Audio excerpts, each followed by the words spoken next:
Amay naman nga ada kahamang langit pagdayaw mo. Ani mo ngaran, ikanhi mo haamon. Ani mo ginharian, ipasunod. Ani mo kaburuton, dinhi hatura. Sugad man halangin, dagan kami iyan. Handaran unam ay kinaadlaw. Pagod mo ang amon ang nasala. Sugad pagwarahan namon ang nakasala.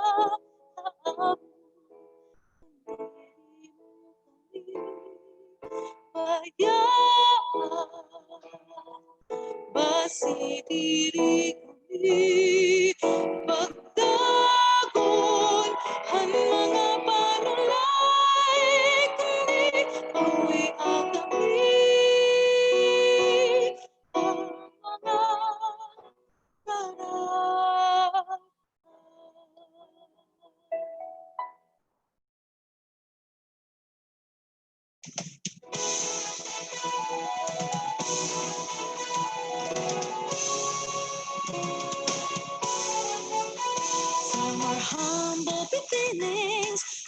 began to shine. From taking little footsteps, we began to climb. Near or far, we have reached across summer. From Kapalogan, Mercedes, Paranas and Basay. From our halls, we walk their aisles. Achievements and awards now it lies. Join us and we'll show you the greatness of SSU. Summer State University, soaring high with excellence. Seat of innovation, we'll build and serve the nation. Summer State University, it's the best for you and me. Your future and dreams come alive. So come on to Summer State University. Summer State University. So come on, Summer State University. Good afternoon. Welcome to the webinar on writing and packaging research articles for journal publication. We are now in the last session of this webinar series, and on behalf of Summer State University, I would like to express our big thanks to everyone for being with us since day one. We are even joined today from our participants straight from Northwest Summer State University Sonora campus and even from Calbayog City Division. Enjoy watching, everybody. My name is Jessa Pacama, and I will be your moderator for today. Now, to put things in place, let us first check the audio and video. If you can hear and see me well, type yes and send it here in our Zoom chat box. Okay, thank you so much for your responses. Now that the technicals are all set, I have a few reminders before we get started. If you have any questions during the presentation, please share them here in our Zoom chat box and I will bring them up later at the open forum. Next, the link of the attendance will be uploaded here in our chat box later after the lecture of today's speaker. Also, the session evaluation, the quiz, and the activities that will be given by our speaker and facilitators will be emailed to you later. Finally, we are now live at the official YouTube channel of Summer State University, so we are encouraging you to share today's webinar with your social networks. Now, let's begin. This session will be about revisiting formats of journal article for publication. Afterwards, we'll have the closing program of this webinar series. But first, to give a recap and presentation of previous session's evaluation results, let us all welcome Ms. Hannah A. Makawili, Faculty Researcher of the RCCSI. Thank you so much, Ms. Jessa. I am tasked to give the recap and evaluation results of the last webinar session. Last session speaker was the Director for Summer State University Publications, Mr. Redentor Palencia. Last Monday, he intensively and comprehensively talked about the subject of writing abstract and submitting to publication. First, he gave the different definitions of an abstract, such as an abstract is a brief summary of the entire research paper, and an abstract allows readers to survey the contents of an article quickly. Next, he gave the different characteristics of a good abstract, discussing that an abstract is accurate, non-evaluative, coherent and readable, and concise. Next, he described and gave examples of the different kinds of abstracts based on studies such as an abstract for clinical or empirical study, abstract for a literature review or meta-analysis, abstract for a theory-oriented paper, abstract for a methodological paper, and an abstract for a case study. Finally, Dr. Palencia discussed the different elements of the abstract guidelines, that an abstract starts with a background or general introduction of the issue. Next, it tells about the research problem and why it's important, then moved on to discuss the purpose or rationale. the theoretical foundations, the research questions or guiding questions, the methodology and overall design, the data analytic procedures, the key results, conclusions, recommendations for final papers, and finally, the implications of the study for positive social change. After the session, the audience responded to an evaluation, and here is the result. Majority of the participants, that was 84%, said that the topic is complete, relevant, and applicable to their needs. 95% said that resource speaker displayed mastery of the subject. 90% said that the efforts were made to relate the topic to real life situations or applications. 84% said that the contents of the materials presented are relevant, up to date, accurate, and error free. 79% said that the extra effort was exerted to satisfy the special queries of participants during the open forum portion. And finally, 90% said that the pace of the webinar session was satisfactory. Majority of the evaluators' comments said that the presentation was very comprehensive and the discussion was informative and inspiring. That's all for the recap and evaluation results of the sixth session of this webinar on writing and packaging research articles for journal publication. Thank you. Thank you so much, Ms. Hannah, for that very detailed recap. Well, I just would like to acknowledge our viewers from Eastern Visayas State University and from Western Mindanao State University. We are applauded so much with your support. And now, to introduce our speaker for this session is Dr. Rhea Jane Ayer Salas, the Director of the Institutional Ethics Review.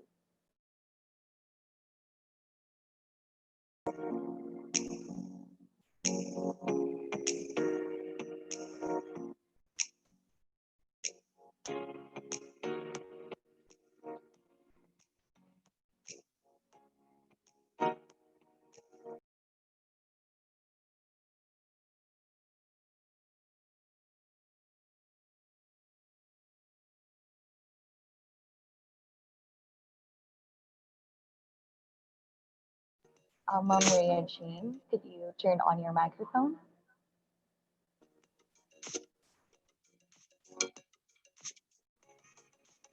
Good afternoon, everyone. Our speaker for the last session of this webinar series is one of the youngest Doctor of Education in Science Education here in the university. She is actually the brain behind this webinar series because of her drive to pass to others her expertise in research. Because of her long-standing determination and hard work, she won awards and recognition in research, such as Researcher of the Best Documentary Film in PubCon 2019 entitled Vicious, Researcher of the Best Project in the 2019 Regional Impact Hackathon for Professional category, which qualified for Top 10 in Makati, Manila. And she was one of the finalists of SSU Suluhan Comunidad 2019.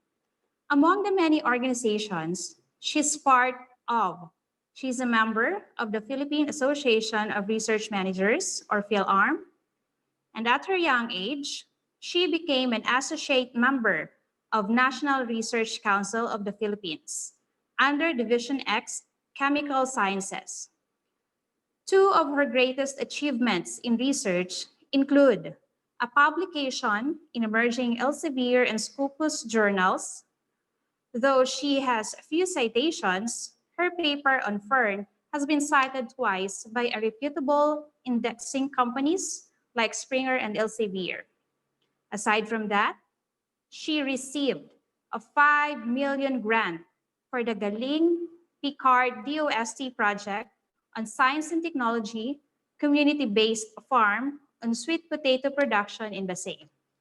At present, juggling her work being the managing editor of CDRJ and JAR, she is also working as a research instructor in the graduate school and in Paranas campus. Ladies and gentlemen, Dr. Marifie M. Lacaba.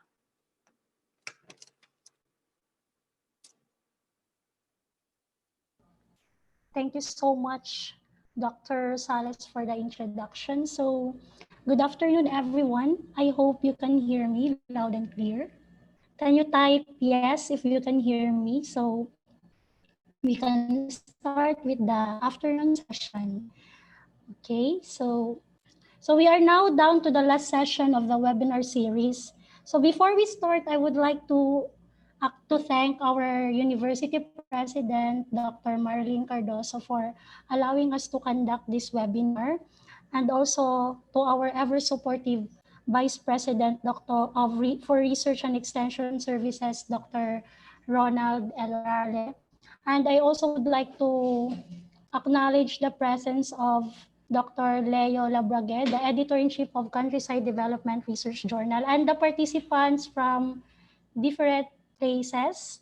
So we have participants from Cebu, Mindanao State University, Tacloban, Calbayog, and Catbalogan, of course.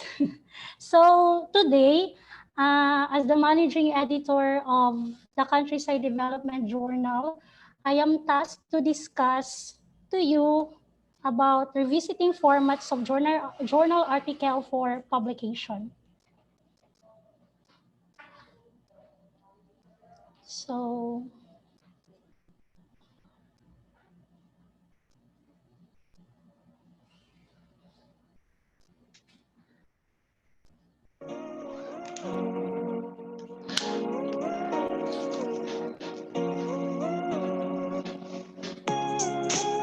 Okay, so to start, our topic for this afternoon once again is about revisiting formats of journal article for publication. So maybe at the end of the webinar session, we hope that you will able to submit your research article and ready for publication.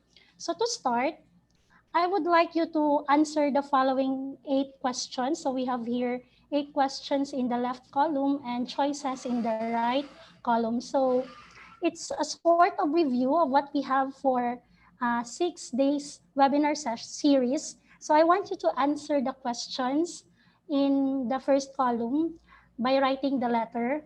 So you just type in the message box your answers, and those who will get the first correct answer will be given a load, 100 peso load. So you just chat me, and then I will contact you later after the webinar series, and I assure you that you will receive an incentive right after you answer. So I'll give you 5 minutes to answer the questions found in the left column, and the answers are actually found in the right column. You just simply write the letter of the correct answer for each question. So I'm giving you 5 minutes.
Okay, so we have the first to answer from the participants is Ma'am Vanessa Montes, followed by Ma'am Ariane Rose Tafalia.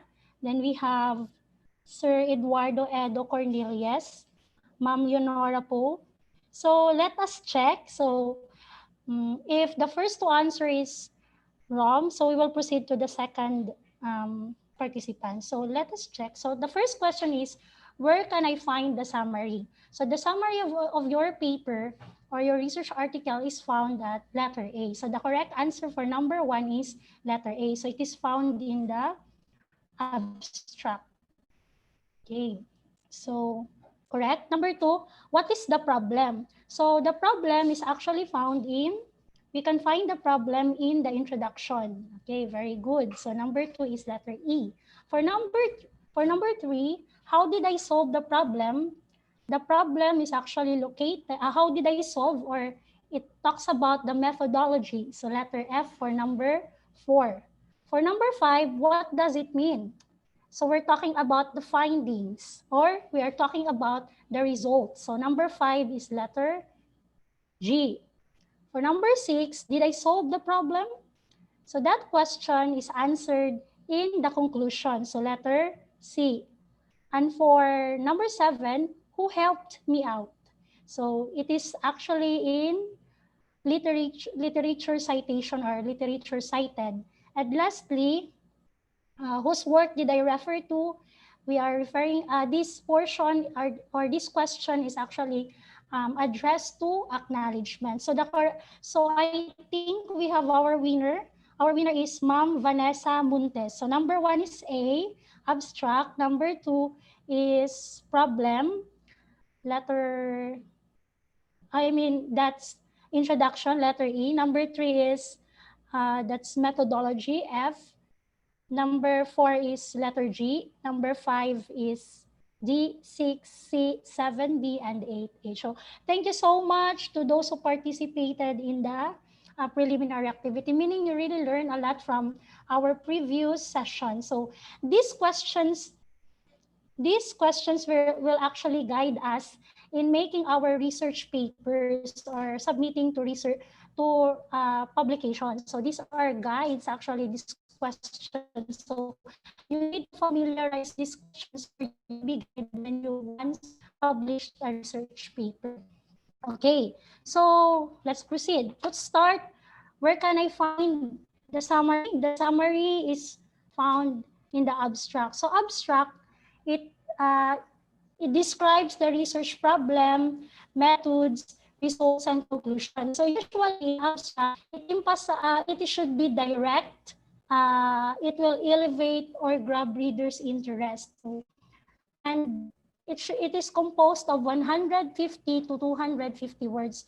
Usually in some journal, we have 350 words. Now the question, why is it that an abstract contains or composed of 150 to 250 words? So the reason behind it is actually because of science. So remember that science is systematic. So in writing abstract, it is also systematic. So we start with a research problem, then the methods, followed by results and conclusions. And sometimes we place recommendations. And another thing, it is 150 to 250 words because it is usually index or index in databases. So it is indexed in databases. So it is also found in search engines. That's why we need to have fewer words. And finally, no, when we are writing our abstract, highlight significant results in fewer and fewer sentences. And usually, it must capture or contain enough information about your study. And then again, before, no, in the discussion of Dr. Palencia, we have included keywords. So when you say keyword, why is it important to have keywords? Because in indexing company, in search engines, we need to have our keywords so that your paper is searchable. So it can be searchable in some indexing company, for example, in Google Scholar, Web of Science, Duwatch, etc. So these are important things. So remember, in your abstract, it must describe the research problem, methods, results, and conclusions, 150 to 250 words, and usually include keywords. Now in the keywords, remember, it must be general, it must be in layman's term, and everyone will able to access. Do not use difficult terms that can hardly be found in the internet. Okay, so I have here an example of an abstract. So it's a paper from Journal of Academic Research. So as you see, the abstract here describes the problem, methods, results, and conclusion. It is found in the abstract. And when you count the words in this abstract, it contained 162 words, which is in the boundary of our number of words, so within the boundary of our number of words. And usually, as you see, you have here keywords. So you have culture change, explicit, implicit, and so on. So this is an example of a publishable or a published abstract in Journal of Academic Research. Again, be sure that your keywords are searchable. Now, what are common mistakes in abstract writing? So usually in publications, we encounter common mistakes. Now, first, not setting aside enough time to write. Okay? Although abstract is found after a title, it is written lastly because it's a summary. So if we want other people read our work, we have to allocate enough time in capturing the holistic story of our research paper. So we need to capture, if we want to capture attentions of readers, we need to write it holistically, the summary of the research paper, and it must attract or catch the attention of the reader. Another mistake, no, usually it is irrelevant or boring. So when you say irrelevant or boring, it did not catch attentions of the reader because it is not clear, it is very indirect, and you used jargon terms. So instead of mistake, let's make it as turn it to a right thing. So make it relevant and not boring. And number three, common mistake, no, the method section isn't detailed enough, or it is detailed but exceeds the abstract word count. Because usually it become we commit this number three mistake because we do not know what to write in an abstract. Okay, we do not know the real picture of an abstract.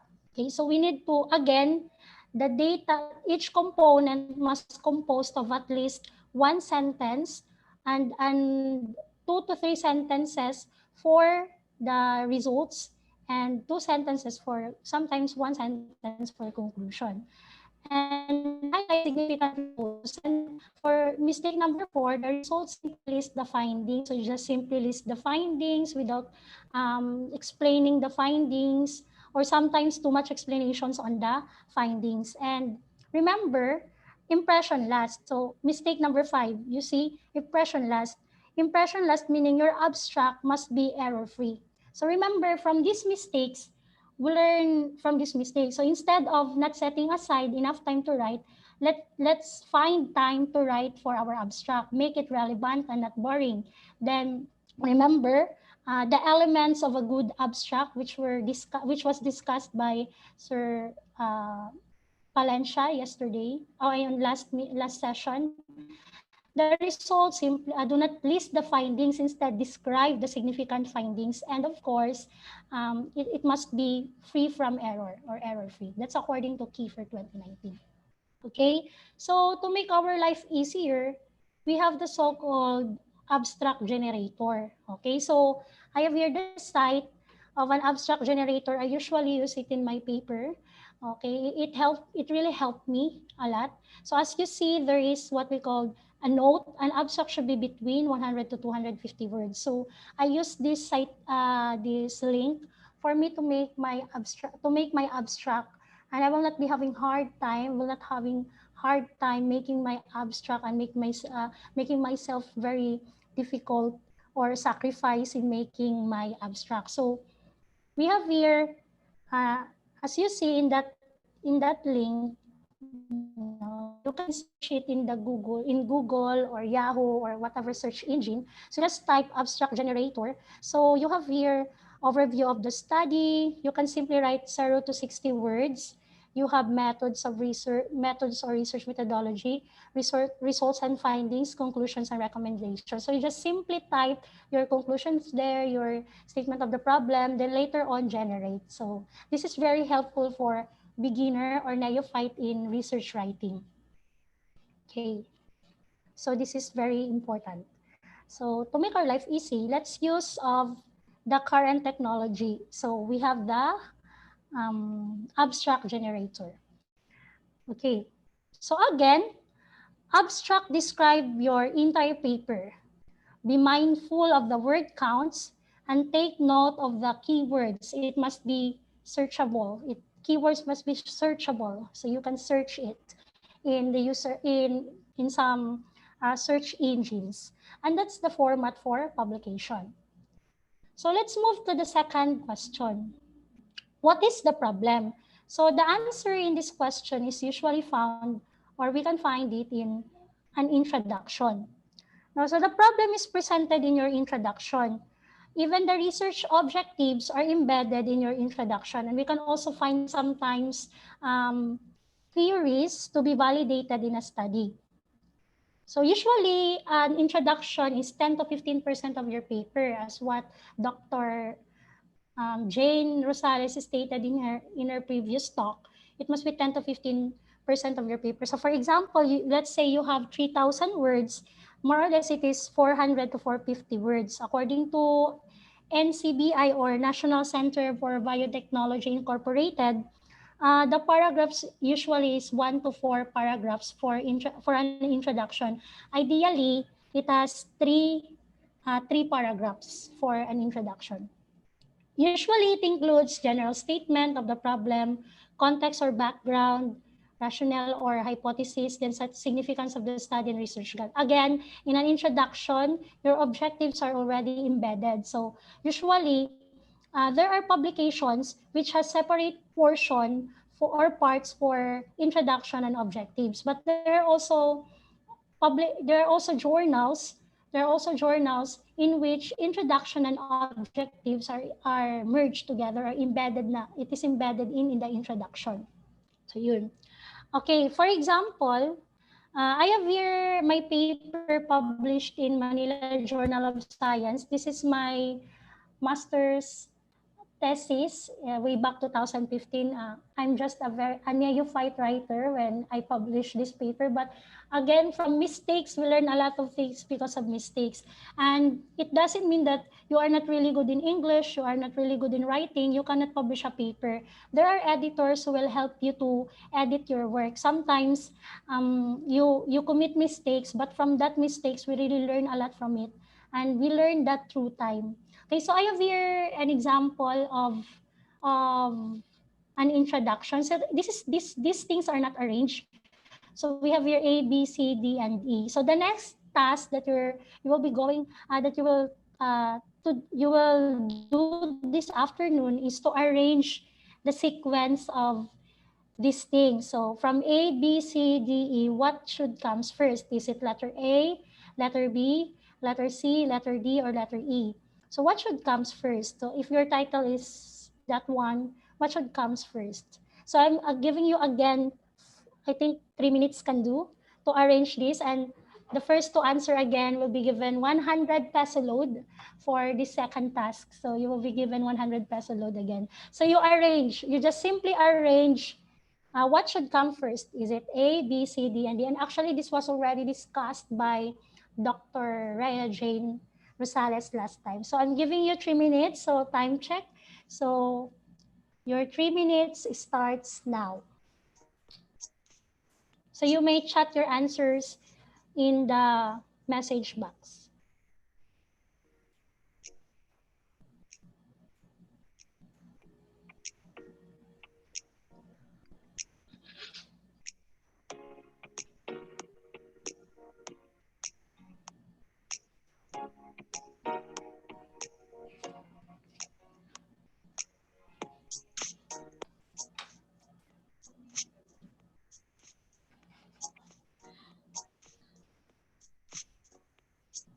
Nag-answer.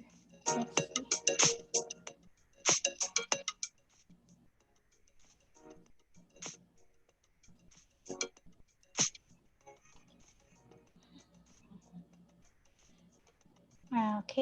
First to answer is Sir Ariel Domingo. Okay. So let's wait for the other participants. Let's wait for their answers.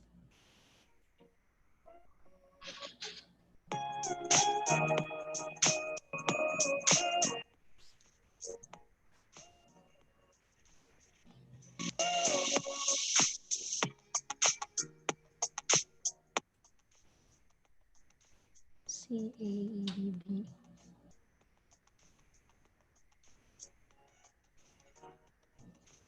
Okay, but may double CAA.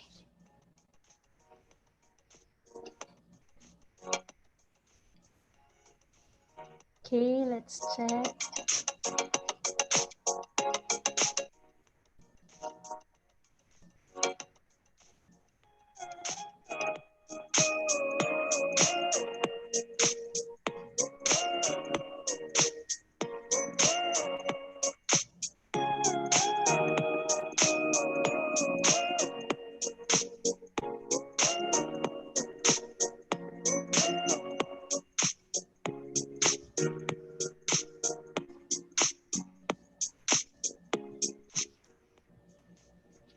Okay, so we have so many answers coming from our participants, various or different answers from them.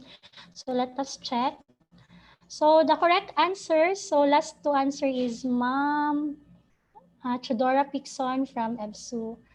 Okay, so if hindi walang maka 5 points, walang makakuha ng 5 points, will go to 4 points, 3 points, and 2 points. But someone will really won a load.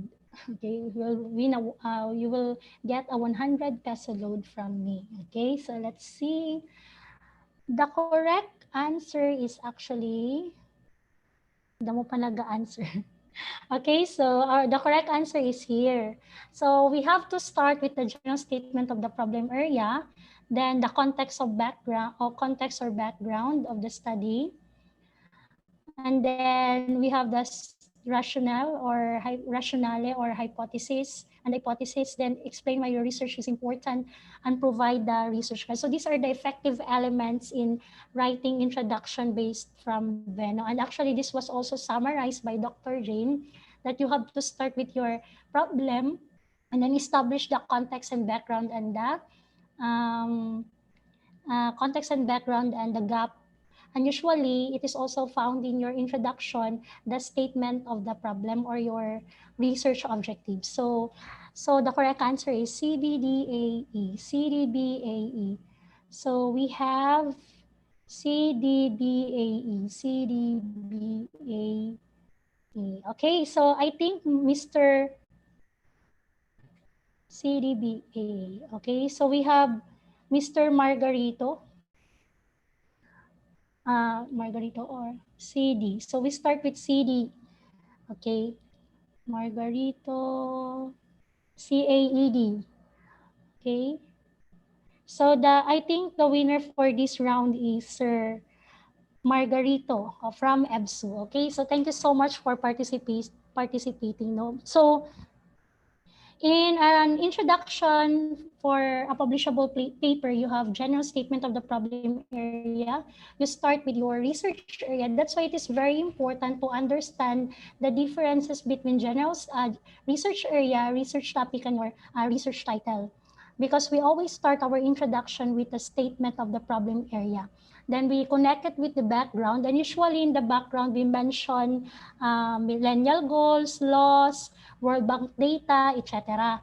And we go down to the context, our own context or the contextualized data, and then later on establish the gap. Okay, you provide arguments, your claim or your hypothesis about the current, why is it there is a need to study your or need to conduct your study. Okay, so that's it. So what are the common mistakes? Now, again, from mistakes we learn, and remember, there's always a room for improvement. It's okay if we commit mistakes, because from mistakes we grow and we fully develop because of some errors and mistakes. So for number one, now making the introduction too fluffy. So sometimes we have so many things, we write so many things in introduction, but it's not substantial. because we did not follow the effective element in writing. We're not able to establish the research area, we're not able to establish the context or background, and then we're not able to establish the gap and the reason or why is it there is a need to study for your paper. Oh, okay. And sometimes, so again, substantiate it by following the effective elements in writing an introduction. Mistake number two, being too lazy to proofread. Sometimes we do not have time to reread our works in number two. And actually, I have some tips to share for mistake number two. No? So my professor in Cebu Normal University told me that if you want to write an introduction, make sure that there is coherence, meaning you need to go back to your basic English. We have subject and predicate now in English, subject, then predicate. So in the first paragraph, we start to, for example, we talk about our research area. The subject there is your research area. And then the predicates are some of the components of your research area. In the next paragraph, the predicates in the previous paragraph must be the subject in the second paragraph. And then you will add another predicates for the second paragraph. So we did proofread it very square. Sometimes I don't. And then we missed out some items from paragraph one. So there must be parallelism in writing. So that's for to correct mistake number two. And mistake number three, usually for a common mistake number three for common mistake for writing introduction or introduction writing is that we try to copy academic language. Remember, each field, each discipline has their own academic language. So let's say, for example, you are into the field of social science, you are into the field of science itself. So you cannot interchange academic language, like you will use experimental or developmental words when you are actually writing a social science research. So it's a big no-no. You must avoid that mistake in writing introduction. So again, do not copy academic language. Mind your own language. For number three. For number four, not making an argument. We have hypotheses, we have claims, because that's the time that we can establish our argument, no? Because of that's why there is a need for us to support our argument with literature. Okay, but sometimes because we just need to follow the element and we're not able to describe thoroughly our argument, it portray or project common mistake in introduction. And then we do not know to claim. What to write in the claim? Usually claims are your objectives.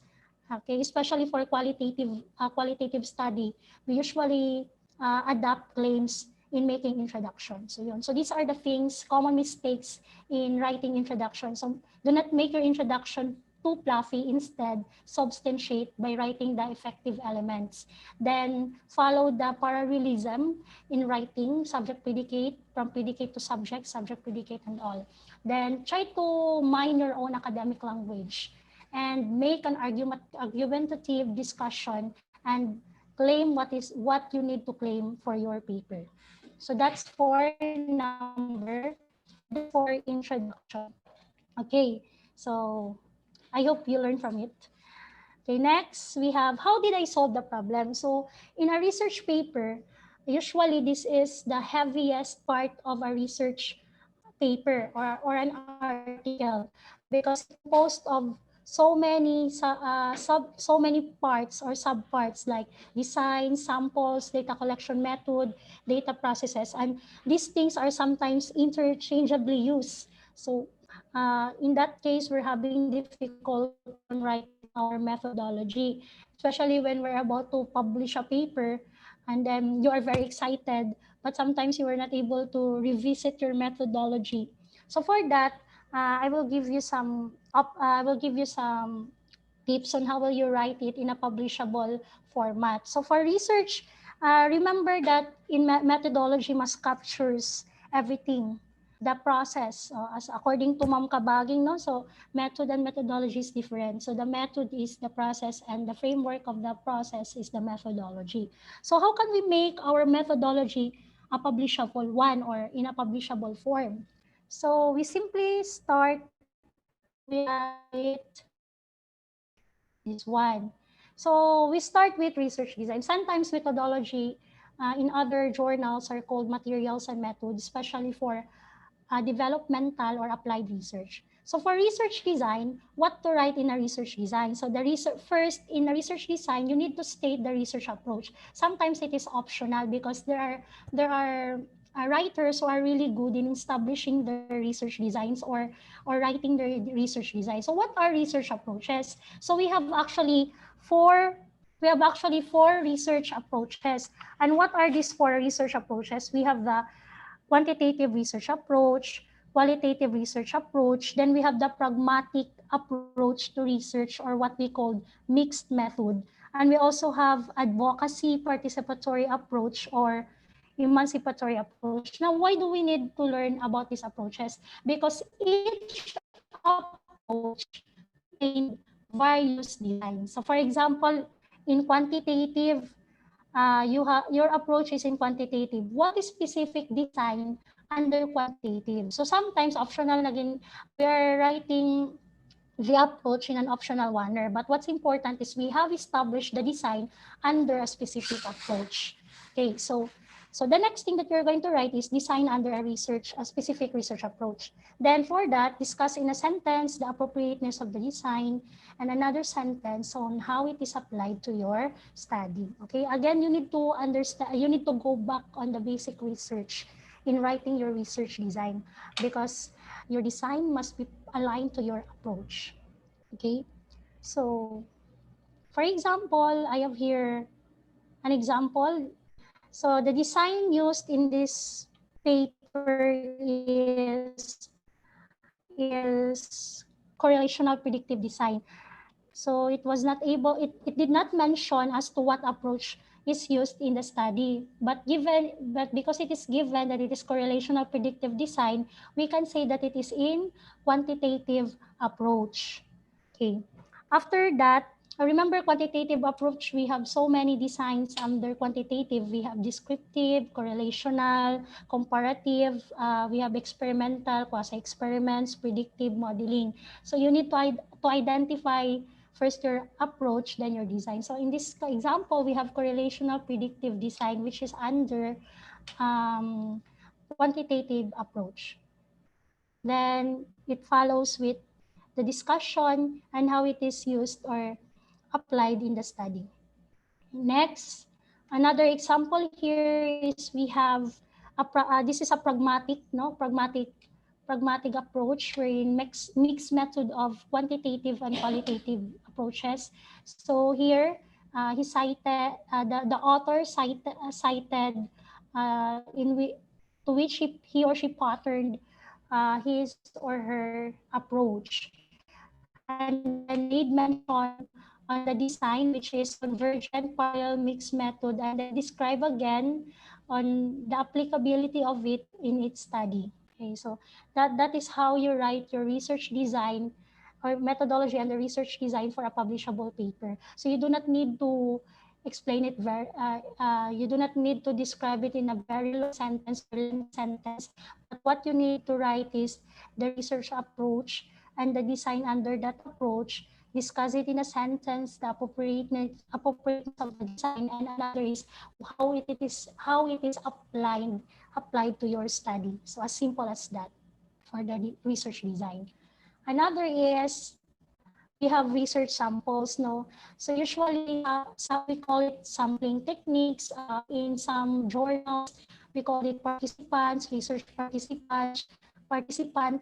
research respondents. So when you say usually the word research participants are used for qualitative approaches and respondents are for quantitative approaches. Now, to make it neutral, instead of using participants or respondents, we use research sample. So in writing a research sample for a publishable paper, we first state the population. So, okay, what's the difference between a population and a sample?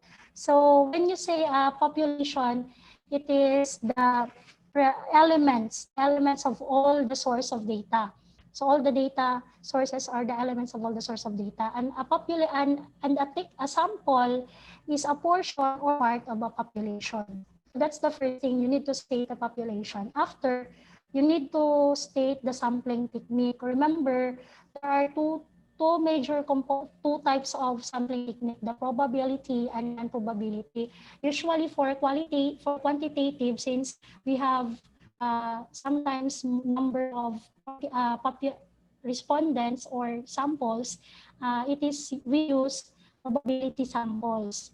For qualitative, we use non-probability samples. So under probability sample, for quantitative, we still have we have simple random sampling, stratified random sampling, we have multi-stage cluster, and then for non-probability, convenient sampling, quota, etc.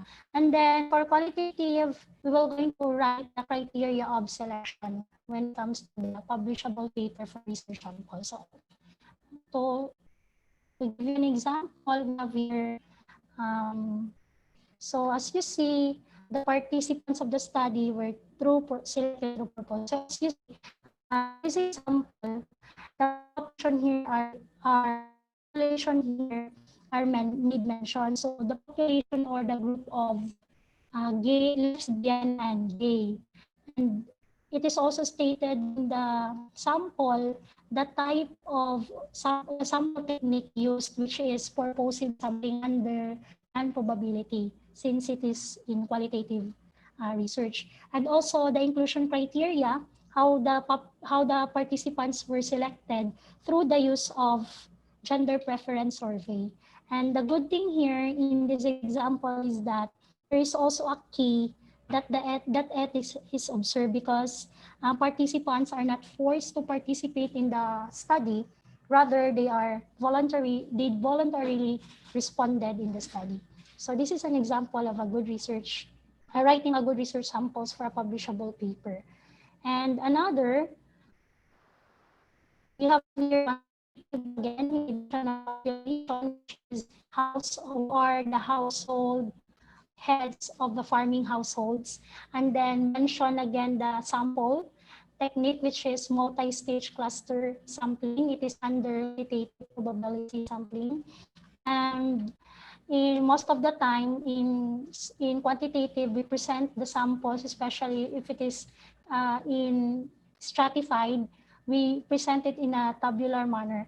Now, one thing that I would like to emphasize in writing research samples, do not write the formula on how you get or the number of or the ideal sample size, because it may confuse your readers. And the reviewers of your paper are already academicians and have done so many scholarly works. So meaning that they already view the content of a research sample. However, if you wish to really include it, the computation of your sample size, you can attach or append it at the last portion of your paper. Usually it is done it is done in a thesis or dissertation, but for publication, no need, to avoid confusion for the reader.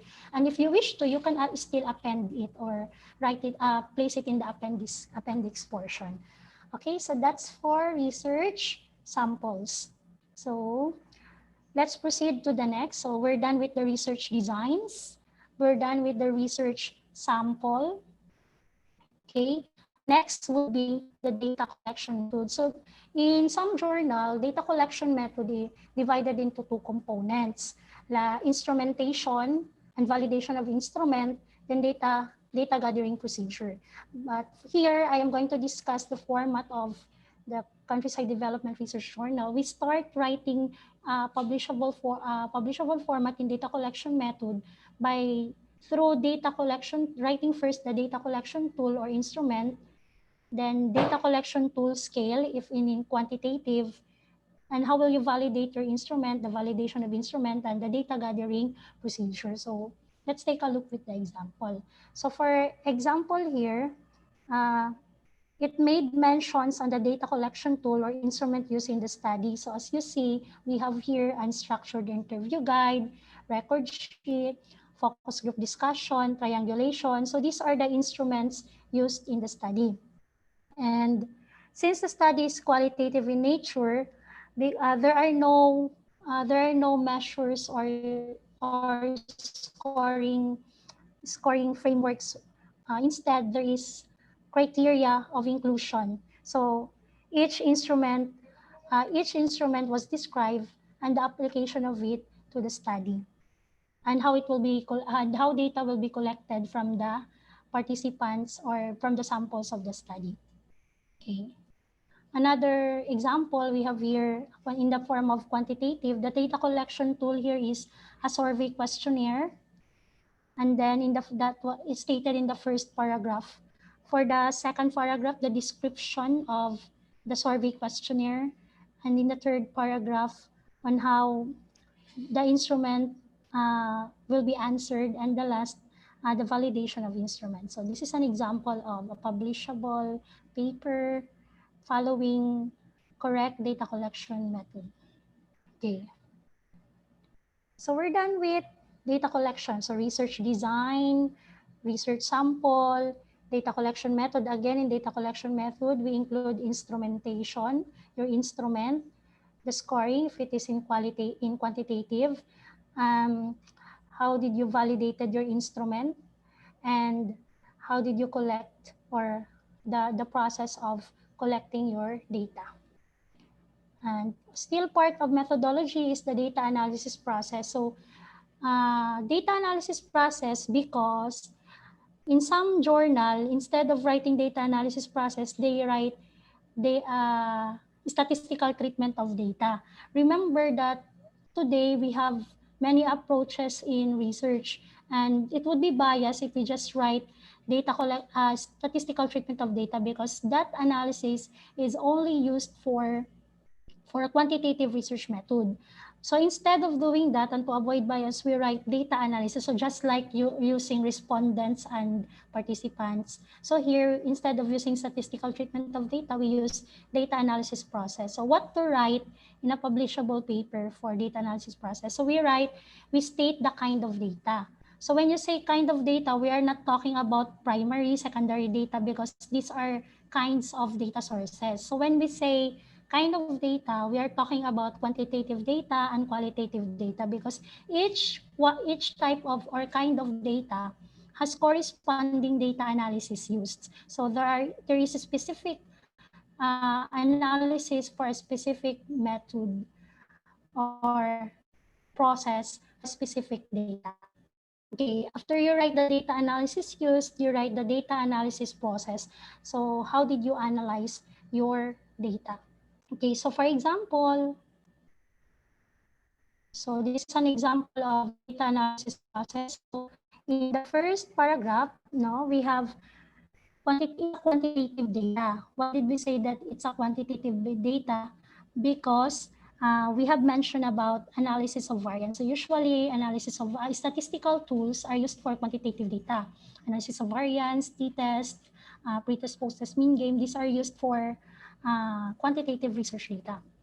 And for the paragraph 2, it uses another data analysis process, which is multi-mediation analysis, used to study to determine how the relationship between two variables. And also in this sample, the use of the special statistical program for quantitative research methods. So take note, we can cite authors. In data analysis, we can cite authors where you anchored your statistical or your data analysis and processes. So it's okay to cite authors in methodology. Okay, so another example here, very simple. Another write-ups are very simple, so very direct. So since it's quantitative, again, it used analysis of variance if there is difference or differences on the treatments. It uses post-hoc analysis. And for the third example, using case study analysis through directed statement, this one is in a form of qualitative research method. So again, you need to understand that data analysis may vary based on your data collected. Again, for the data processes, you need to state the kind of data, the data analysis used, and how did you process the data. Okay. And this one, it's optional. In some journal, they do not require ethical consideration, but in other journals, especially here in Summer State University, we are very particular for ethical consideration. That's why the university, we established an institutional ethics review committee to foresee the ethical conformity of each paper. So if you will publish in our paper or in our journal, we will require you with ethical consideration. Okay, so what are the content under ethical consideration? We usually write conflict of interest, privacy and confidentiality, informed consent process, incentives or compensation. So how will you do that? So for example, we have here conflict of interest. This is an example of conflict of interest. What to write in conflict of interest? So in a conflict of interest, usually we write funding agency. So for example, Department of Technology, Department of um, Trade and Industry. Now, to avoid conflict of interest, you need to secure certificate for ownership transfer. Okay, for the conflict of interest. Then, for privacy and confidentiality, you need to maintain the anonymity and secure again certification that the certain school agencies are really permit you to use their name. So that's why when we write our method, usually we do not mention the school. It's in school or institution. Instead, we say school A, school B, school C, and when it comes to participants, we say participant 1, participant 2, and that is to maintain the anonymity and confidentiality of the data collected. And especially if your research is very uh, confidential, like about AIDS, premarital sex, early marriage, so you need to we need to consider this ethical portion on privacy and confidentiality. And we also have here informed consent process.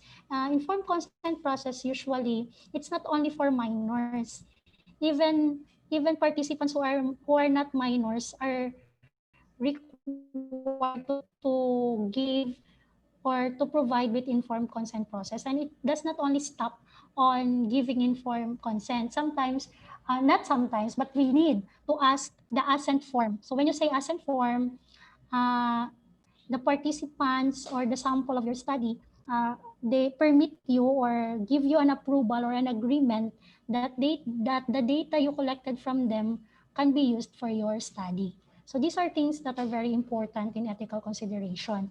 And in addition, we have the fourth now, incentives or compensation. Since we are asking their time and we are asking their time, efforts, usually we provide them incentives like giving tokens, snacks, once we ask them or conduct interview, especially for focus group discussion and in-depth interview.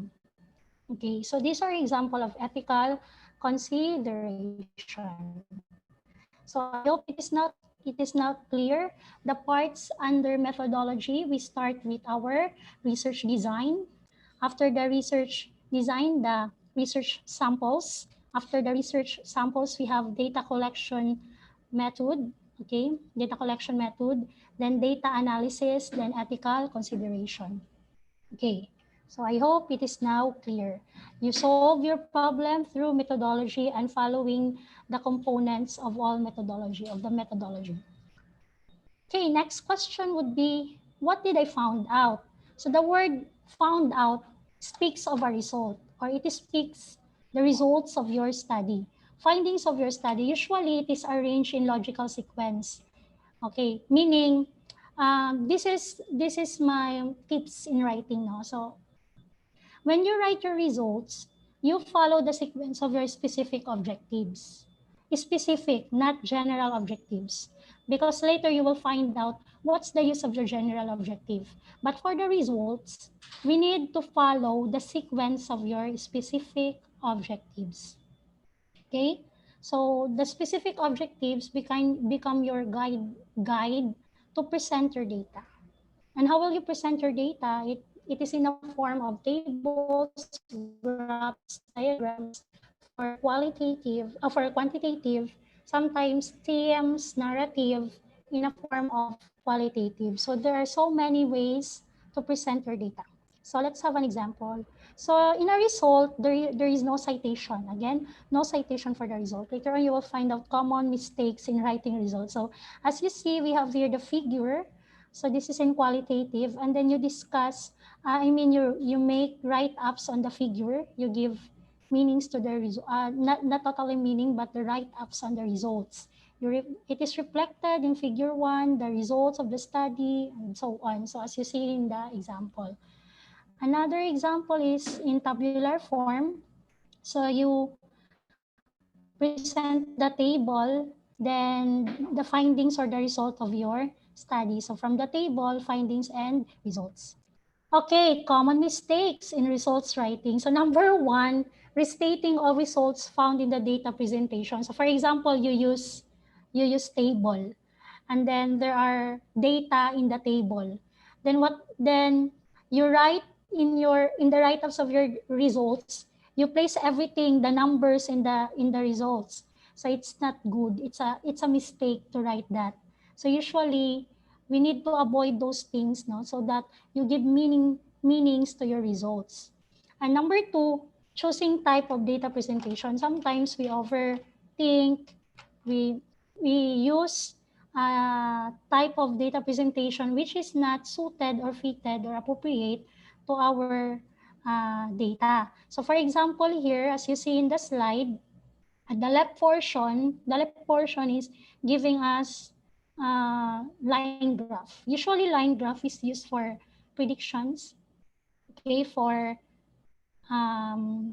relationship or modeling and all. But since we're talking about reflecting the number of engineers, finance, expenses and all, the expenses under sales, information system. So instead of using the line graph, we use the bar graph, okay? And this one is common. Impress and entertain. So usually we impress and entertain. So as you see, the left graph, there are so many colors compared to a graph in the right. So which is correct? So it is in the left or right. So the correct is actually, it's in the right. Okay, so you write your results not to impress and entertain. Rather, you write it to express and describe. Okay, so you write it through explaining and express. It's not by expressing and explaining, not to impress and entertain, because this is not what you call that? It's not infographics. Your result is not an infographic. So you avoid, again, first, do not copy what is in the table. Kasi hindi naman mga bulag ang mga nagbabasa ng paper nyo. And secondly, be sure that you're using the right graph and express and describe for that. Okay?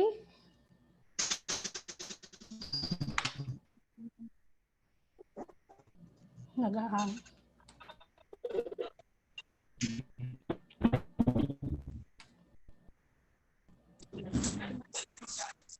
Okay, wait, there is a problem with my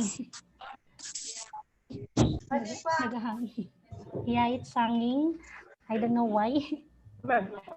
Okay, let us speak first. Nagahang siya. I don't know why. So again, let's reiterate. No? So mistake 1, do not restate all the results found in the data.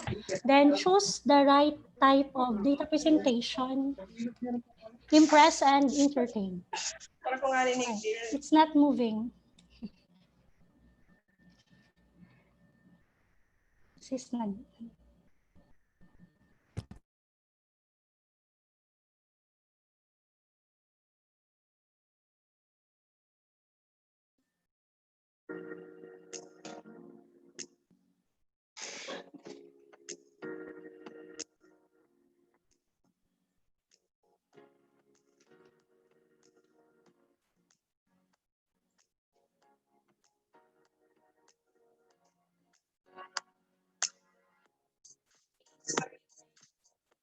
Sorry, my PowerPoint presentation is hanging. Okay na, no? So let's start again. My video. Yeah, camera. Okay, so these are common mistakes in writing results. So usually results and discussion are written in a single portion of a paper. Okay, so let's proceed to the next. Hanging again. Sis. It's hanging. Okay, so what does it mean? So when you're asking the question, what does it mean? You're talking about the discussion of your findings. So in writing your discussion, you need to understand the significant findings, make implication, support implication through citation, then draw a little recommendation or option. So for example, I have here an example of a paper or a portion of a discussion. So start discussing the implication or the salient findings of your study and support it with a citation. So usually citation, you may merge ideas in the citation, then cite it at the last portion of your discussion. Okay. Another example here, you start discussing about the results of the study or significant findings of your study, then you make implications and then cite authors and the little recommendation. So if your results and discussion in a publishable paper or in a journal is merged, sometimes we present it on presentation first of data, then after presenting the data, the salient findings of your study, then implications, then then citations, then a little recommendations. So that's for discussion. Okay, so the question for what did I found out? So it's for results. And what does it mean? It's for discussion. Okay, now the question, did I solve the problem? So the next question would be, did I solve the problem? So this can be found in your conclusion. So remember, in the results, you are answering the specific objectives. But in a conclusion, you are answering the general objective. So that's the secret in writing. The general objective is for conclusion, and the specific objectives are for results and study, because later on you will combine all of it to to achieve your general objective, which can be found down in your conclusion. So conclusion usually written in paragraph form. It's not in a number form, since it answers your general objective. So, and conclusion sometimes do not contain no citations at all, because once you have cited there, you are not developing new ideas or new information. So usually in a conclusion, you are developing or establishing new facts which are taken from your study. So again, conclusion answers the general problem or your general objective of the study, while your results answer specific objectives. Okay, so example, so the general objective here is the study aimed to find out whether participatory communication had been carried out in the development of 3 technologies generated at 3 research centers. So as you see, it is directly answered in the conclusion. So the conclusion answers the paper, and the general objective, and it is presented comprehensively. So again, yeah, the conclusion answers your general objective. And who helped me out? Most of the publications have this portion or acknowledgement. This is the part where you acknowledge some people who helped you all throughout your research. Okay, so it must be in sequence, expressed in a concise manner, then avoid strong emotive language. Since research publication and writing a journal article or manuscript is formal, your article manuscript is formal, you do not need to put some emotive language. Like for example, my warmest thanks, my heartfelt gratitude. So for publication, we do not write those kind of words. Instead, it is in sequence. So sequence meaning who help you a lot when it comes to your research endeavor undertakings. And sometimes we are expressing the funding agency, and then it's concise and no emotions at all. So the research recognized the health the and so on, blah, blah, blah. So it's an example of an acknowledgement. So usually we express it in sequence, concise manner. Okay. And providing credits to those who have helped us. And of course, lastly, the last question, whose work did I refer to? So the work did, it is usually found in literature cited. Remember, your paper needs literature citations because it will support your findings of the study. Now, where do we usually have literature citation? So we start with introduction. So usually in introduction, we have literature citations. Then in the methodology also, we can add literature citation or citations. We also have in results and discussion, or not total in results, but in the discussion portion of your paper. So these are important. Now, if you're having hard time how to cite your paper, you need to consider the citation format. If it is in APA, MLA, or Chicago. So when you say APA, it's American Psychology Association. So usually we use it for education, psychology, sciences. And for MLA, it's for Modern Language Association style used by humanities. And we have Chicago to Turabian style in used by business, history, and fine art. So I have your citation generator. So you can also use this. So kung kanina we have abstract generator, now we have literature generator or citation generator. We just simply follow the link, then you click, you choose your source, whether it is website, journal, book, um, you can have blogs, reports, etc. If you want to click the word hear more, there are so many sources of literature. Then you click that and then copy the link, then simply generate. So once you have click and copy it, it may appear like this. So it is in APA 6th edition. You may change style according to what you intend to what style you wanted to follow. So you can just simply change the style. You can click it MLA, APA, and Chicago, etc. So this is very helpful for writers. Okay? Once you get literature, you just simply cite it, write a draft of your reference, so you will not go back again when once you have done or completed your research for publication or your article for publication. So it's very helpful. So you use citation generator machine. Okay, another tips now for literature. Sometimes we are citing references, and in publication, there are journals requiring for the maximum number of words in a research article or a research paper. So we need to minimize the words or the number of letters or words in our citation.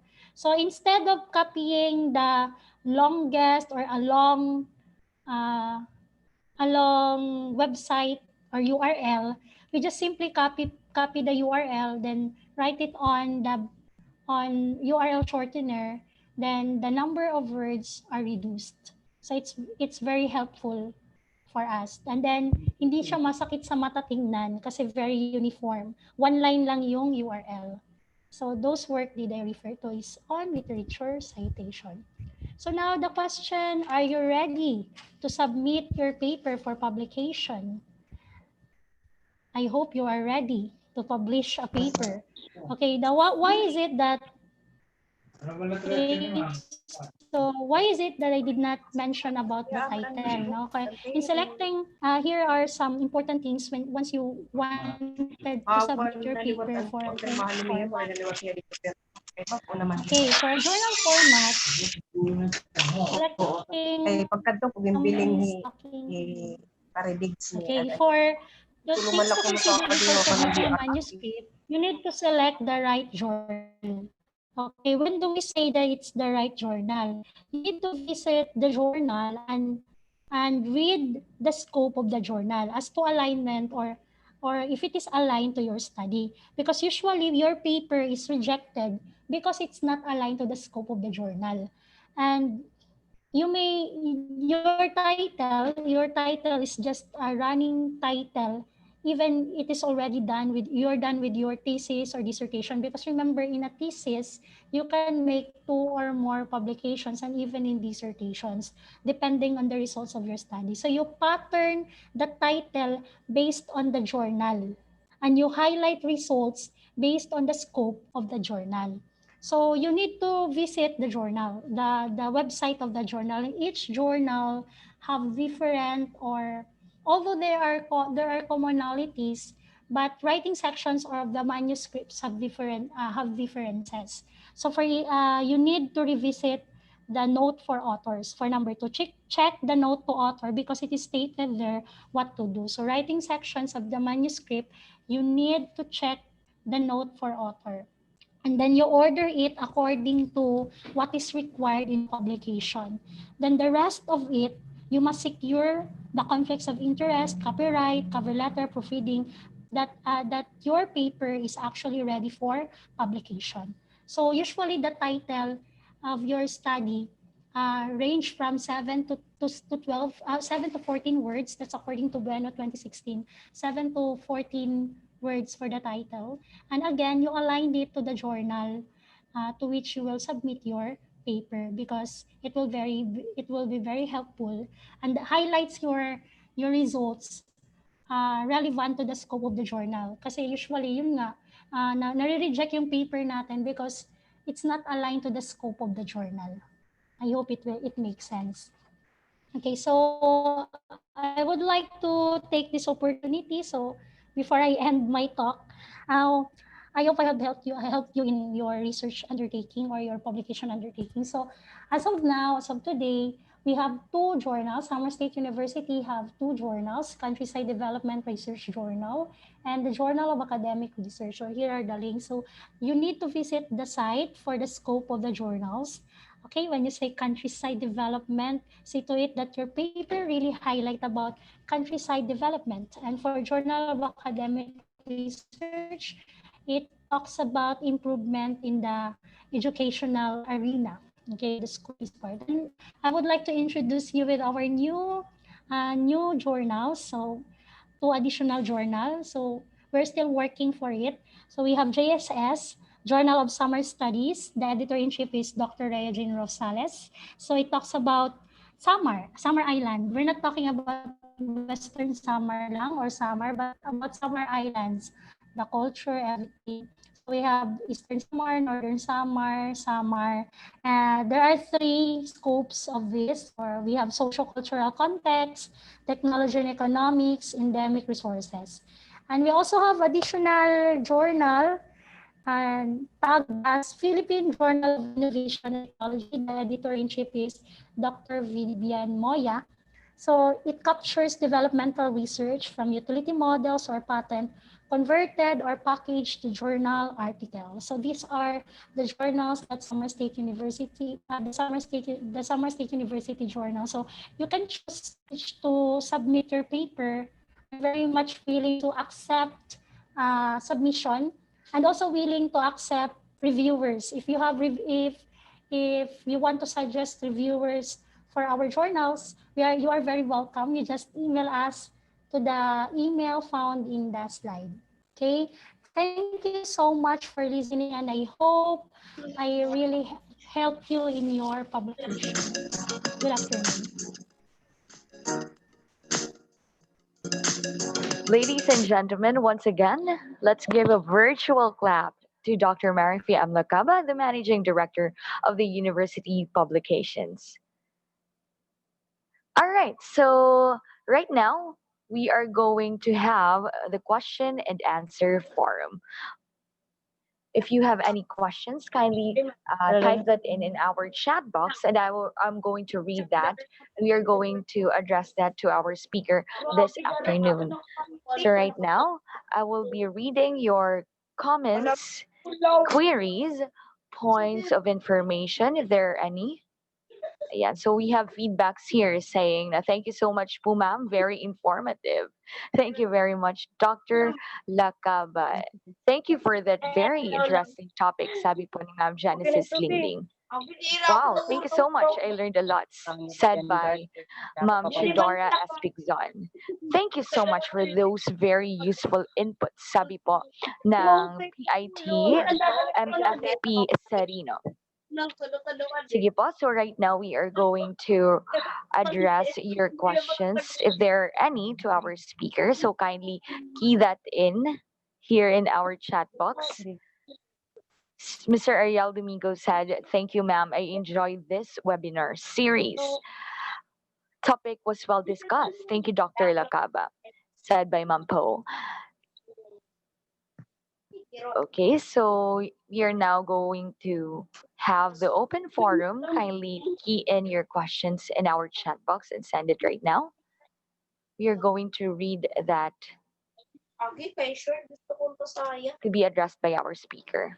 According to Sir Margarito, thank you so much, Dr. Marifel Lacaba, for the very informative topic and interactive presentation. God bless and more power to you and SSU. So as of now, we have 38 participants in our Zoom room. And I believe that you have some questions there. So kindly chat that in, because this is the best platform wherein you can ask your questions regarding the topic that was carried by our speaker this afternoon. So once again, I acknowledge our participants this afternoon from the different places here in the Philippines. So we have now a question from Ma'am Cynthia Honrales. We are discouraged to publish in predatory journals. How can we identify journals that are not predatory and those that are predatory? Ma'am, So your question, Ma'am Cynthia, no? We are discouraged to publish in a predatory journals. How can we identify journals that are not predatory? So usually, we can say it's predatory journal if it's a replicated journal, or we are copying a certain journal. Usually, yung merong mga predatory journals, those journals with high index and reputable journal. Like for example, Scopus, Elsevier, and Web of Science. So to avoid predatory journals, you can simply, for example, it says in the indexing section of the journal, see to it if index talaga siya ni Elsevier. So for example, sabi doon sa journal na index siya ng Elsevier, but then you search it in the Elsevier, then it did not appear, mag-ano ka na niyan kasi I think that's predatory journal. So first thing that you are going to do is first check the indexing company of that journal. And then if it says nga it's under Web of Science or under Elsevier or Scopus, you search the name of the journal to Scopus or Elsevier or databases. And then if it is found there, then good thing, it's not predatory. But if it is not found there, it is actually predatory. And usually predatory journals ask payment. They ask some amount of payment when it comes to predatory. I hope it is helpful, Ma'am Cynthia. all right. So thank you so much, Ma'am Cynthia, for that question. I believe that was answered clearly by our speaker. Any more questions from our participants? While we are waiting for your questions, we would like to acknowledge our university president, Dr. Marilyn D. Cardoso of Summer State University, and of course, the editor in chief of the Countryside Development Research Journal, Dr. Leo Labrague, and the external associate editor of Journal of Academic Research, Dr. Marco Bagano. Also, we acknowledge the director of the SSU Publications Office, Dr. Redentor S. Valencia. Questions? Anybody?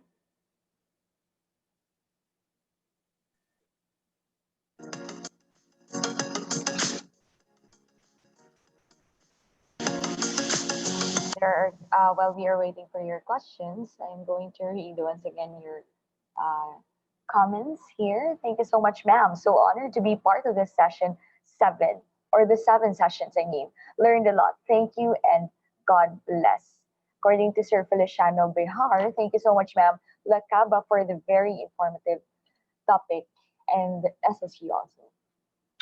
Thank you so much and congratulations, Dr. Marife, for your expert sharing, as said by Dr. Elmer Irene. I believe there are no other questions. Okay, so we will, wait, let's see if there are more questions here. Yeah, from Dr. Jihan H. Adil.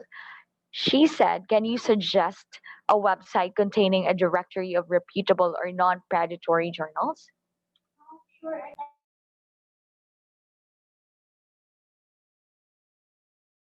Okay, sure. I will send the links to your email, madam. Actually, you can search it in the internet. Elsevier, you have Thomson Reuters, we have Scopus. We also have emerging journals like Emeralds. So I can send to your email the directory of reputable non-predatory journals. But you can actually search it in in Google search engines like Google, Yahoo. But see to it that it is not you know that you need to familiarize the logos of each journal, reputable journal. I will send to you the links if you wish to, Ma'am Jehan. All right, so Dr. Mari Filacaba will be sending the links later to your emails. Am I right, ma'am? Okay, so are there any more questions? If there are none, we are going to proceed with our closing program because this is the last session of our webinar series.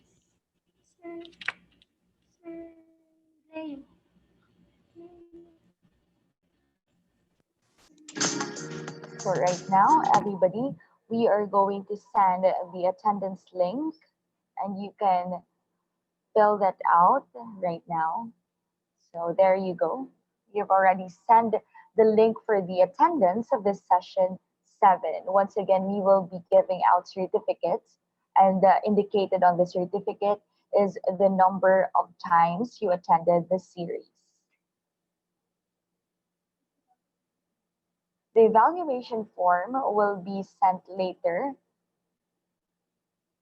Okay, so we are now in our closing program of this webinar series. We will have a break for 2 minutes and we'll be right back.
And so we're back on our webinar on writing and packaging research articles for journal publication. And we are now down to our last day of this webinar series. And before we go to our closing program proper, another talk will be given to us because of his generosity. The editor in chief of the CDRJ and the JAR, ladies and gentlemen, straight from Caboose University, Dr. Leo Labrague.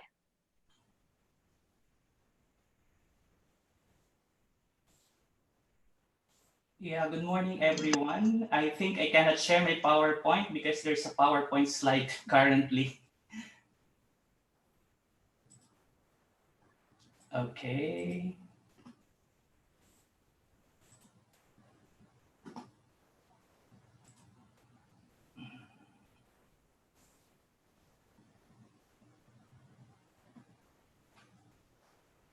Yeah, good afternoon, everyone. I hope all of you can see my PowerPoint presentation. Can you see the PowerPoint presentation? Yes, Because sir, we can see it yeah, right now. because last time I think there was a problem with the PowerPoint presentation that I have. Okay, so at this point, I know that most of you are eager and prepared to format your papers and hopefully publish it in a journal. So my task is to give you important tips and pointers in publishing research paper to maximize the dissemination of your research findings and how to avoid predatory journals and how to maximize citation of your paper, something like that. So I'm going to start with a very basic, yet a very important advice, especially for new researchers, for new faculty, and even those who are doing their thesis and dissertation. And the first point or tip that I can give you is to start with a simple yet an original research. One of the common problem among new researchers or new authors is that they're very much apprehensive to publish the research kasi nga very simple. It is not complicated. It doesn't include large data. So I feel that it will not be published. Now, personally speaking, that is not true. Because based on my experience in publishing, I have quite a lot of basic and simple research, yet they were all published in highly reputable and impact journals. And my advice, especially for those doing their thesis and dissertation, is to start, formatting and preparing your thesis and dissertation for publication. And that is a good start. Do not think of a large, complicated, and complex research problem. And also, aside from your thesis or dissertation, you can actually even publish even with the literature review that you have. I know, faculty or even master's and doctoral students, they are very well versed with literature review. And they thought that literature review are not publishable. Well, it's wrong. In fact, the most highly cited papers are literature review papers. And I don't want you to waste your paper and not publish it. Now, the second point that I want to emphasize is for you to publish your paper in a right journal. When I speak of a right journal, is that if your paper talks about health sciences, never publish it in engineering, agriculture, or other journals in other discipline. And this is one of the most common problem with novice researchers or authors.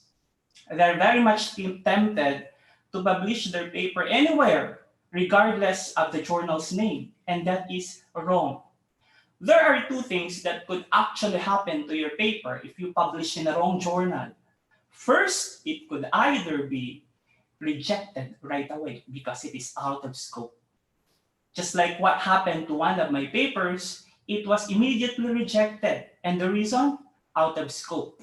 The second one, perhaps your paper might get accepted in a journal, but I'll tell you, even if you publish your paper in that journal, if it is not the right journal, your paper will never get cited. And remember, our goal as an author or researcher is to disseminate our research results or findings. And how do we know if our research findings are communicated and disseminated to other authors, if they are cited, if they are utilized? There's are actually two things that would happen to your journal. Another example is this. The title of the paper is about nursing students, and the author published it in Clinical Epidemiology and Global Health. Well, it talks about stress, it talks about health. But when it comes to appropriateness of the paper in the journal, I think there's a problem with this paper.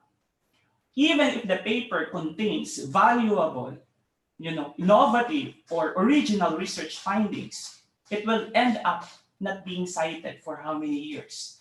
And remember, for us researchers, it is a waste of knowledge at all.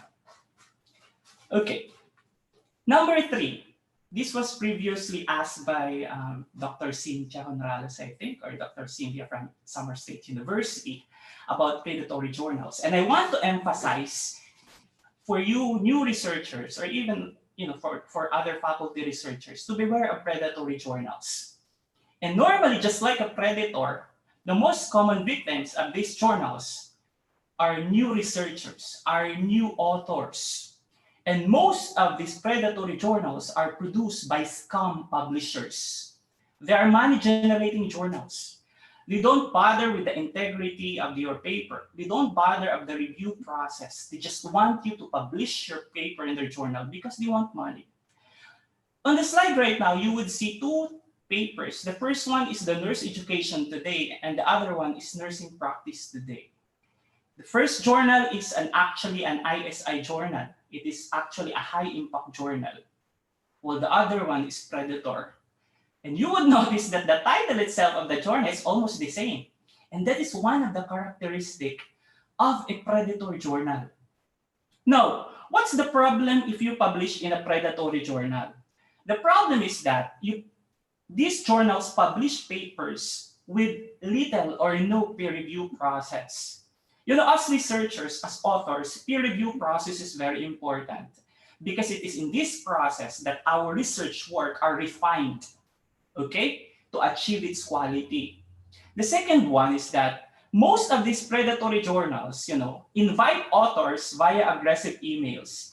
That's why you would notice your inbox, your email inbox, you would receive a lot of emails asking for you to submit your papers. ISI journals never do this. Only predatory journals do this. The second one, perform little or no editorial work, just like I have mentioned. In some other journals, in 2 days span, you will receive your review right away. And how do you ensure that the review process is of quality if your paper is reviewed for 2 days? The third one is very quick in accepting and publishing. New researchers, new authors. The tendency for us is to be enticed and to be attracted that our papers will get published in 1 month period. Again, you will have this idea that this journal might be a predator, and you don't want that to happen to your paper. Number 4, how do you know if the journal is predator? No editorial boards or fake members in the board, and this is really common. What predatory journals do is that they extract some names from the Google Scholar, especially of those reputable authors, and try to put it in their editorial boards. And the last one, mimic reputable journal sites to confuse you. Now, these are the different characteristics that I want you to remember when selecting journals and how to avoid predatory journals. Now, what is the implication of publishing predatory journals for us teachers and researchers? Remember, academic reputation is built mostly on what you publish and where you publish. It reflects so much with your reputation. The moment your name is associated with the journal, which is a predator, for eternity, it would be on the internet. Even if you get old, your name will be associated with predatory journals.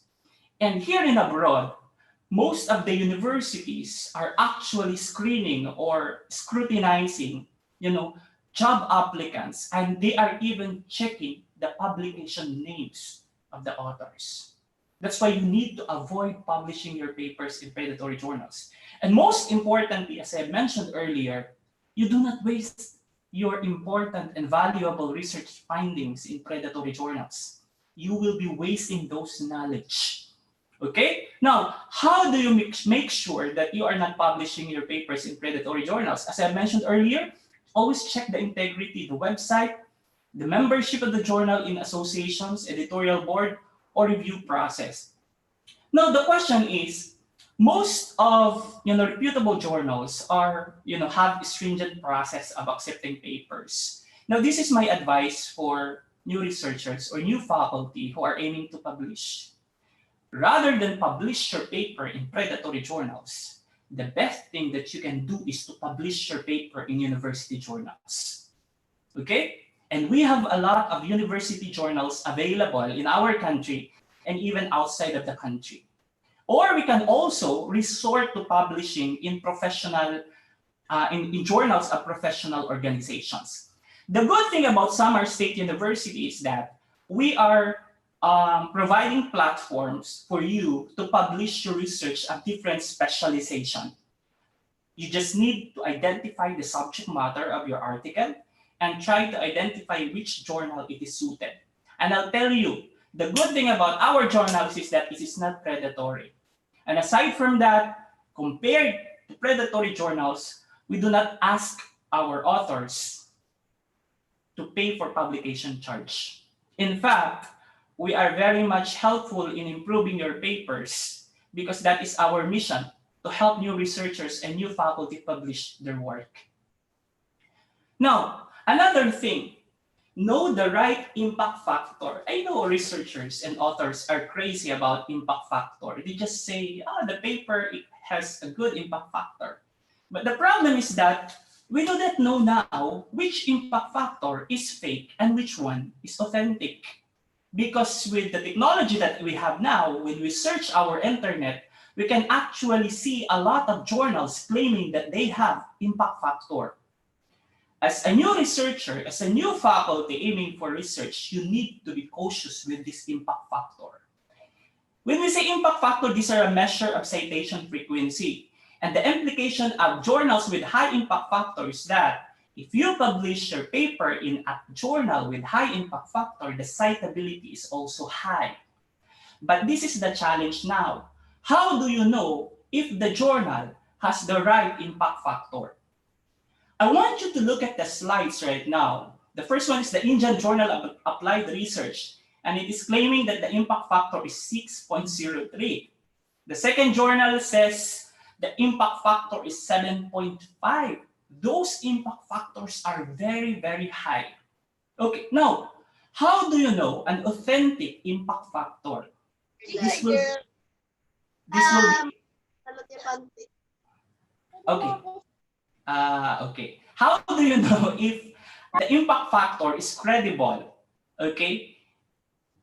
Normally, yearly, the journal citation reports is being released by Thomson Reuters, and this is a reputable organization that provides metrics, okay? Metrics on the performance of different journals, okay? We call it as journal citation report. And in this journal citation report, you can actually see the list of different journals with citation.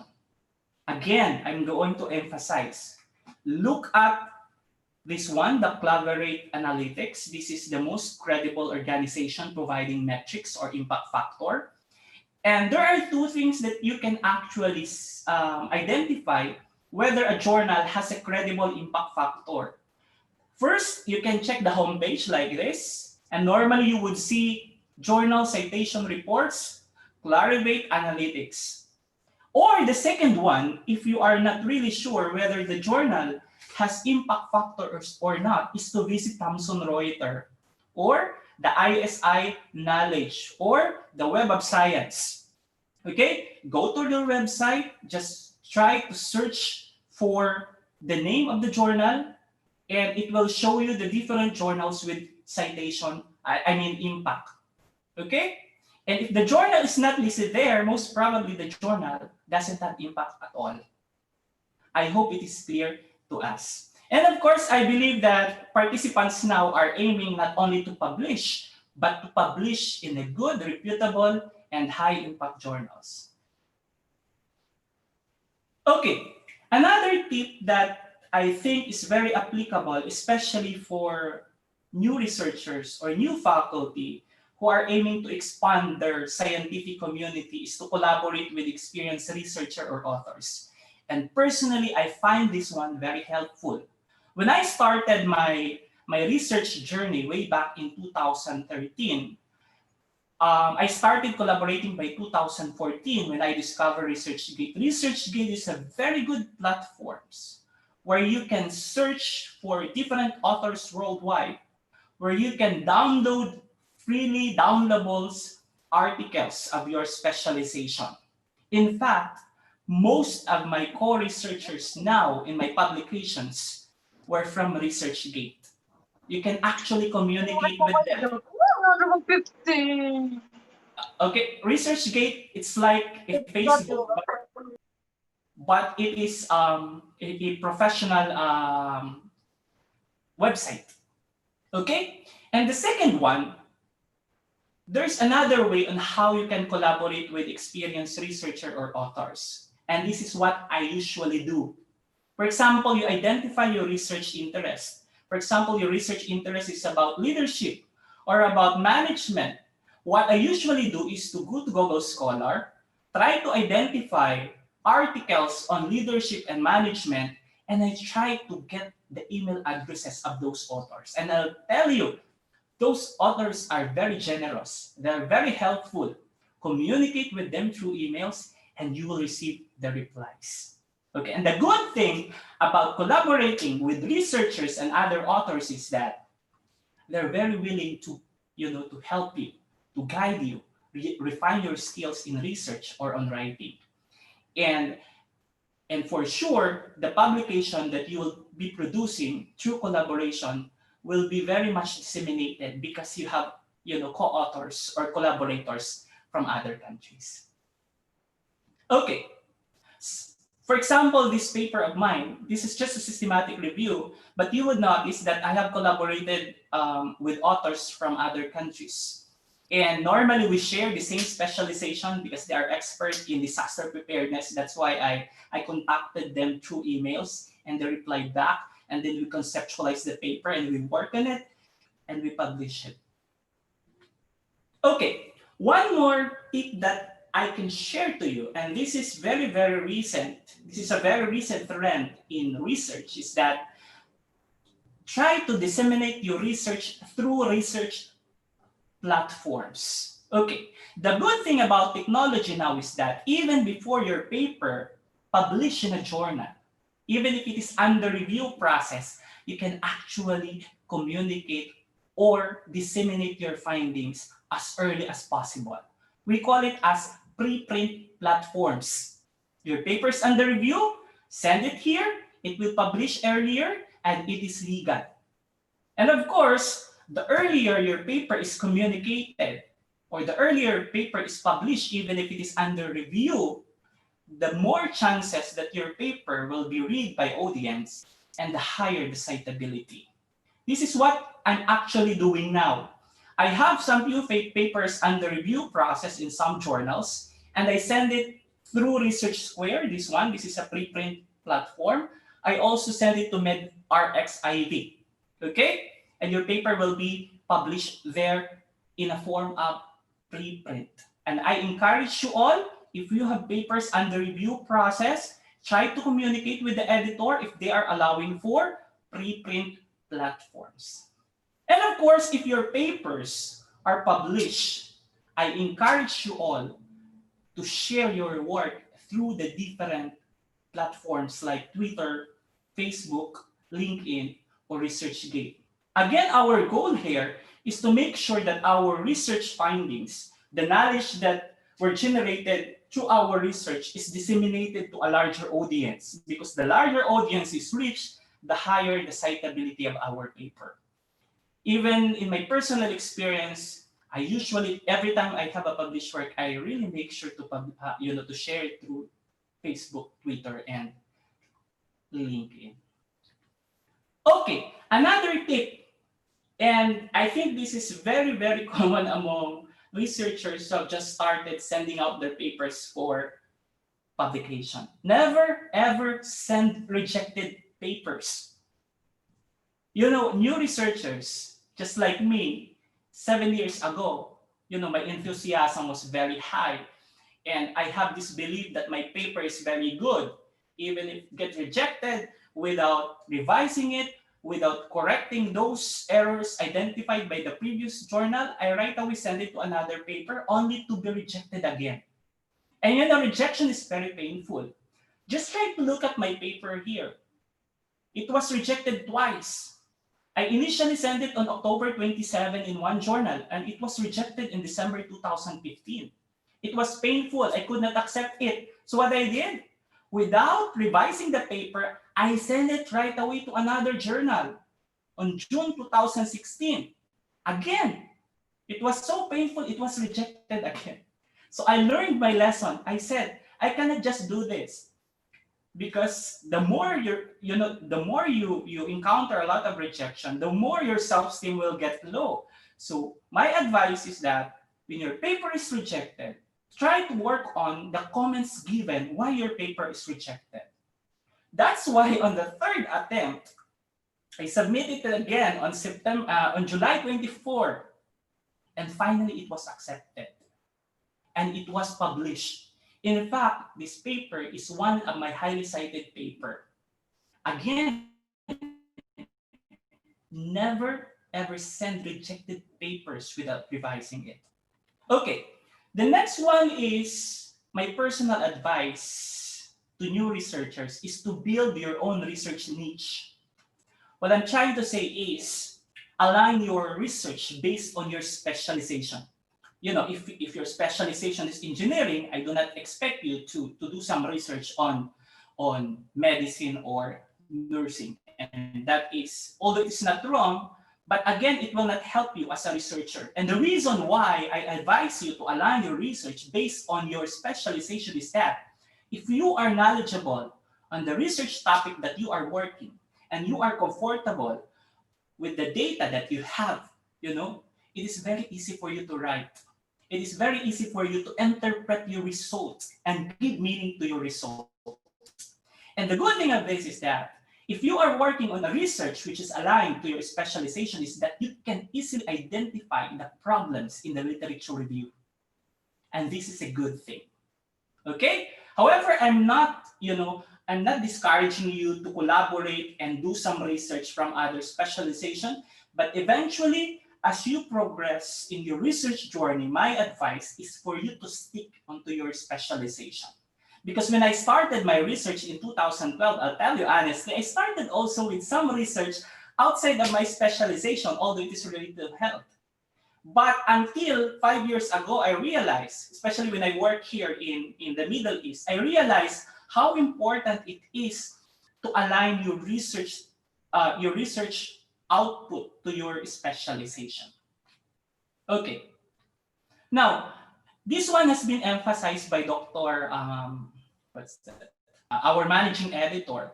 And this is one of the common mistakes most authors, commit. Identify target journal and read journal instructions before formatting your paper. Sometimes new researchers, there's a tendency for us to be lazy and try to follow our own instinct without reading, journal instruction. But the problem is there are a lot of journals with different formats, and it's a waste of time, doing a research or an article only to find out that you are not adhering to the requirement of the journal where you are submitting your work. And it will take time. You will be wasting your time.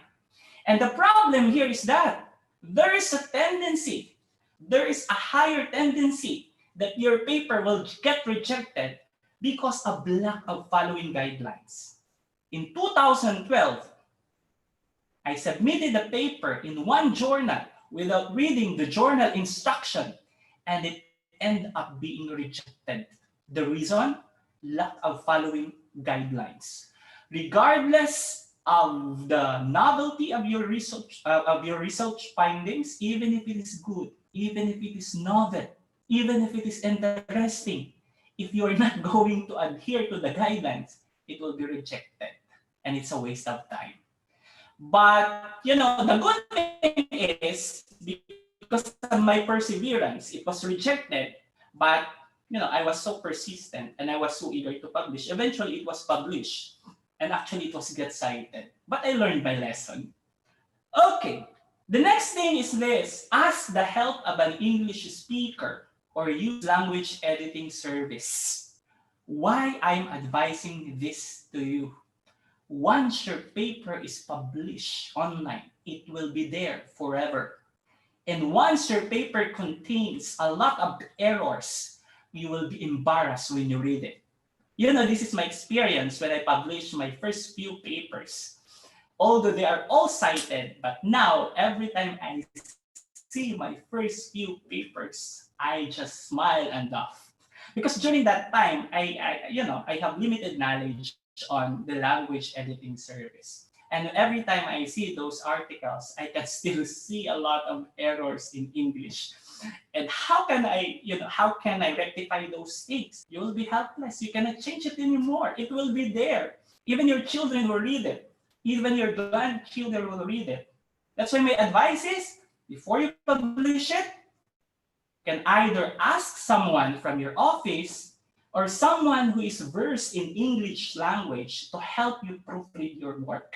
Or the second one is to send it to language editing service. And this is my personal choice. I usually send my paper for editing service before I send it to journal. Now, you might feel confident of your own English. I experienced the same when I started research. My English is good. I can understand my grammar. But remember, there is a scholarly and scientific language that they are following. Perhaps your English is appropriate and good for yourself, but for publication, it might be good. Okay? Now, you have to pay because these editing services are not for free. But publishing and writing is an investment. You need to invest. If you want quality work, you need to invest. Again, ask someone if you know someone is good in English. Or the second one, if you have a little money with you, you can actually send your paper for editing service.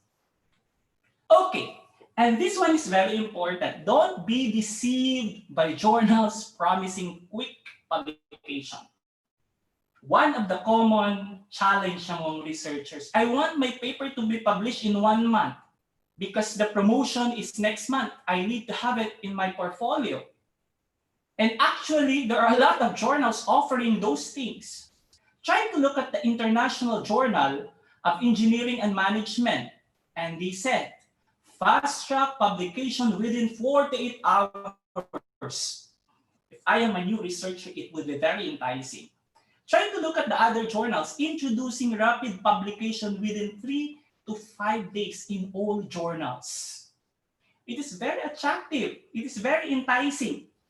And new researchers would be enticed to publish their work because in a span of 1 week, my paper will be visible online. But what is the implication of that? More likely, your paper is in the hand of a predator journal. Again, it's a waste of money. It's a waste of your knowledge or research. Now, why I'm telling you this? Because high impact journal takes months to years before it is finally published. But it's fine. Well, quality takes time and excellence takes a little longer.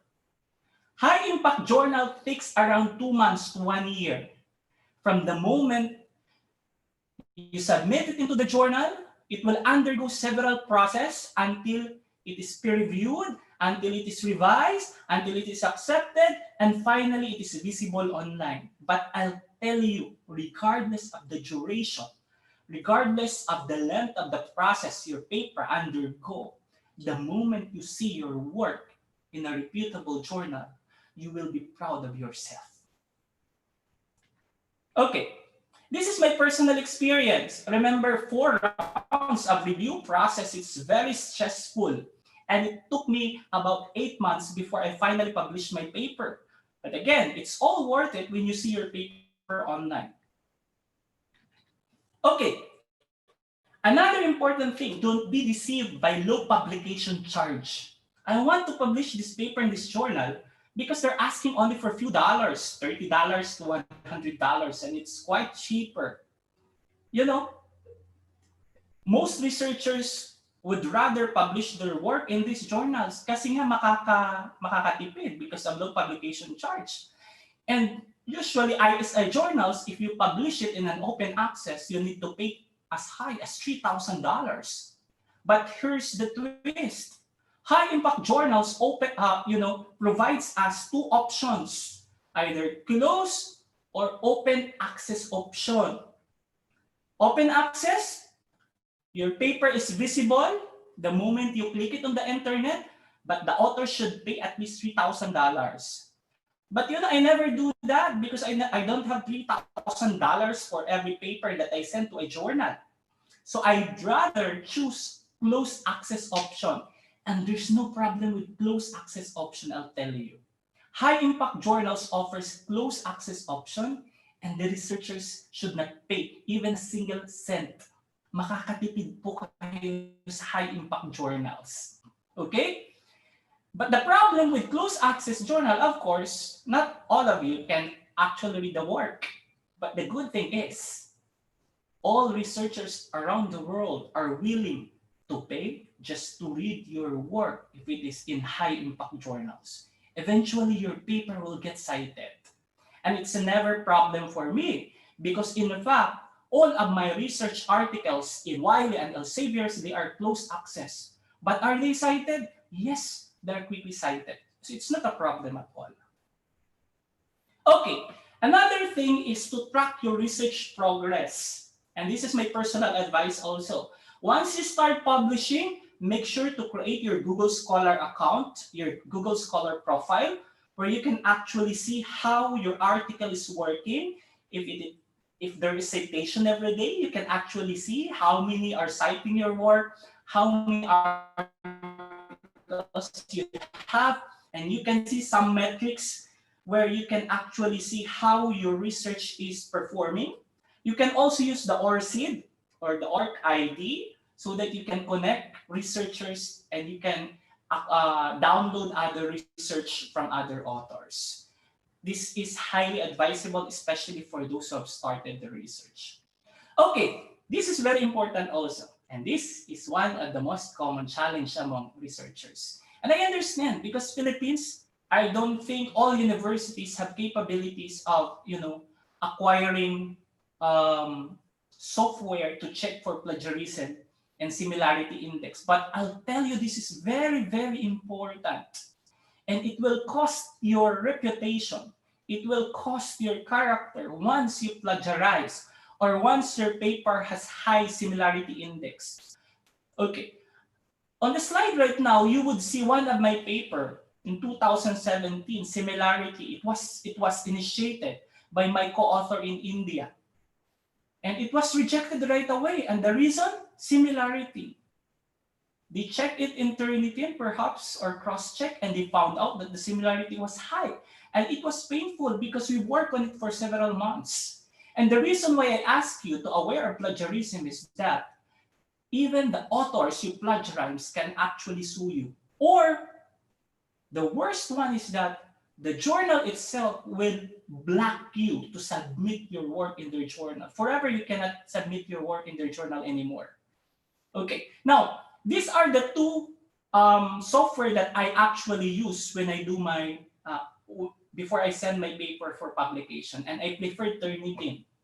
Turnitin or Grammarly, if you have some money with you, you can actually send your paper here before you send it to the journal. And the good thing with these two things is that you can identify exactly which sentences, which paragraph is similar to others' work.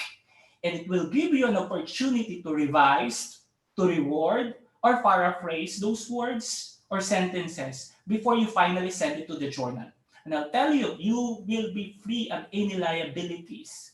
You will be free from plagiarism. Okay? And I think this is one of the last few slides. Never use instrument scales without asking author's permission. This is very tempting. There are a lot of research instruments or scales available online. But don't you know that some of these instruments are proprietary. You need to pay. It might be visible in the internet, but you need to pay. The moment the authors knew that you used their instrument without their permission, without paying, they can actually sue you. They can actually complain in the journal. Like for example, this one. This scale is very famous in every discipline, the burnout inventory. It is available online. And most researchers would use this instrument because it is accessible online. But the problem with this instrument is that you need to pay for document. If you have 100 respondents, that would be 100 times $15.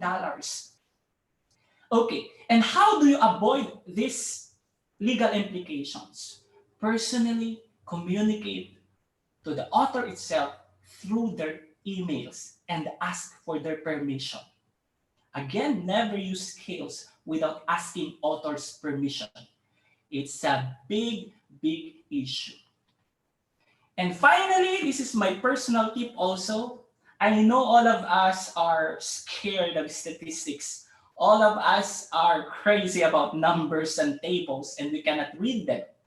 Okay? My advice is for you to at least learn some basic statistics so that every time you read a research report or you search for a literature review, you can actually read it. And it's easy for you to interpret your result of your research study if you have the basic knowledge of statistics. But of course, you can also ask the help of a statistician. But for my personal advice, I myself, I really had to study statistics because I feel this is very important for my personal and professional progress. And this is, I think, the last, establish a habit of reading at least one article a day. It might sound crazy, but it is very helpful. I established this habit since 5 years ago, and I find it helpful. Why? Because through reading a research article, you will learn the technique of writing, of formulating sentences, of formulating paragraphs, on how to formulate the different parts of an article. It's very helpful. In fact, at this point, I'm not only reading at least one article a day, I'm reading at least 3 to 5 articles a day of my research interest. And I'd advise you all, if you are starting your journey in research, this is a good habit that you have to establish. You can use your cell phones while waiting in the airport and read some articles. Or if you have free time, try to open an article and read it for yourself.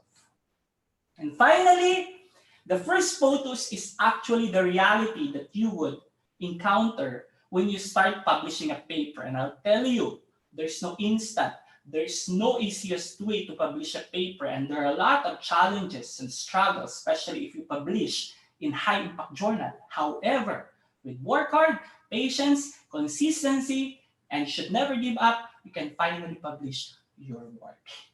And last but not the least, if you are interested to look at my research profile or want to collaborate on certain topics that are similar to mine, you can actually reach me through ResearchGate and through my email addresses. And you are free to communicate with me, and I'm willing to reply you back. Good afternoon, everyone, and thank you. Wow, thank you so much, Dr. Leodoro Labrague, the editor-in-chief of the Countryside Development Research Journal. I believe that was the best topic to end this webinar series. And thank you so much, sir, for you being so generous, giving us these details and tips. I believe our participants here also grateful for your tips given to them. And so we now go to our open forum. You're now going to entertain questions for you, Dr. Labraga. Anybody who would like to ask any questions for our speaker?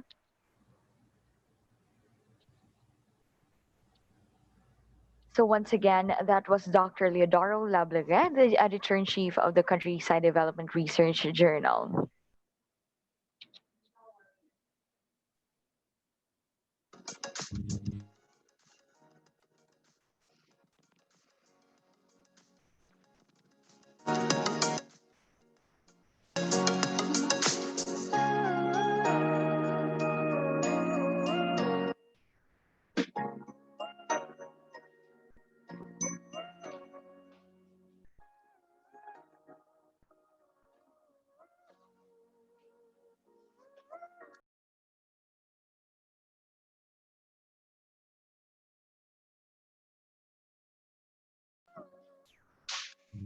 Okay, once again, we are going to entertain questions now from our participants. Kindly send them now, right now, to our chat box so we could address that to our speaker for this afternoon. Okay, so according to Dr. Ronald Orale, our speaker this afternoon did not just inform us, but he also inspired us. Okay, so sabi dito, no question here, but I just want to say, wow, that was so inspiring, Dr. Labrage. I believe there are no more questions because the topic was and the tips was delivered really clearly. Okay, so we are now going to move on to the next part of our program for the closing day of our webinar series. So once again, we give our heartfelt gratitude to Dr. Leo Labrague, the CDRJ Editor-in-Chief. Thank you so much, sir. This afternoon, we are now going to have our closing program. And so, to start our closing program, is the awarding of the certificates to our webinar series speakers.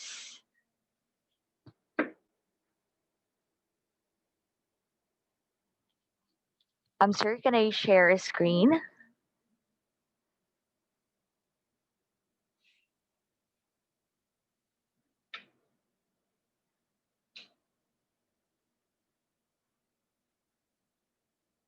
Okay, thank you, sir.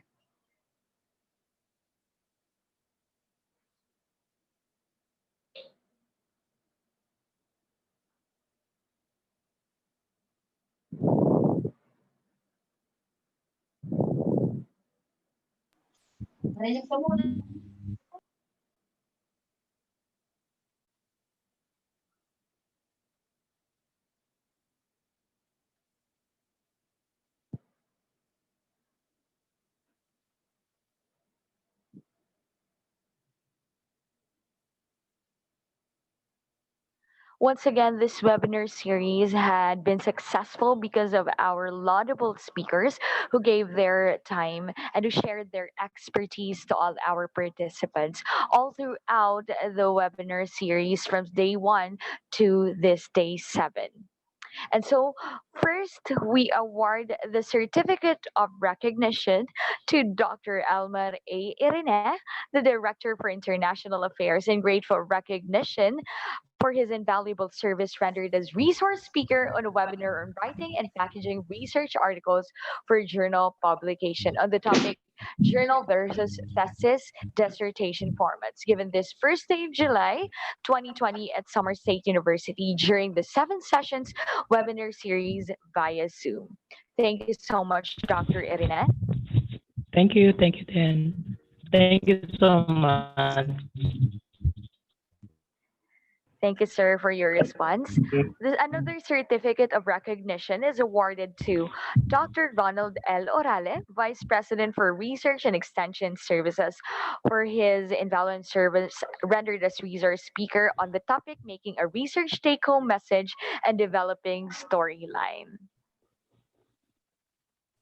Thank The you. same certificate of recognition is awarded to Dr. Rhea Jane A. Rosales, who is here right now with us, the Director of Institutional Research Ethics Review, on the topic Writing an Introduction and Research Objectives. Thank you, Dr. Rosales.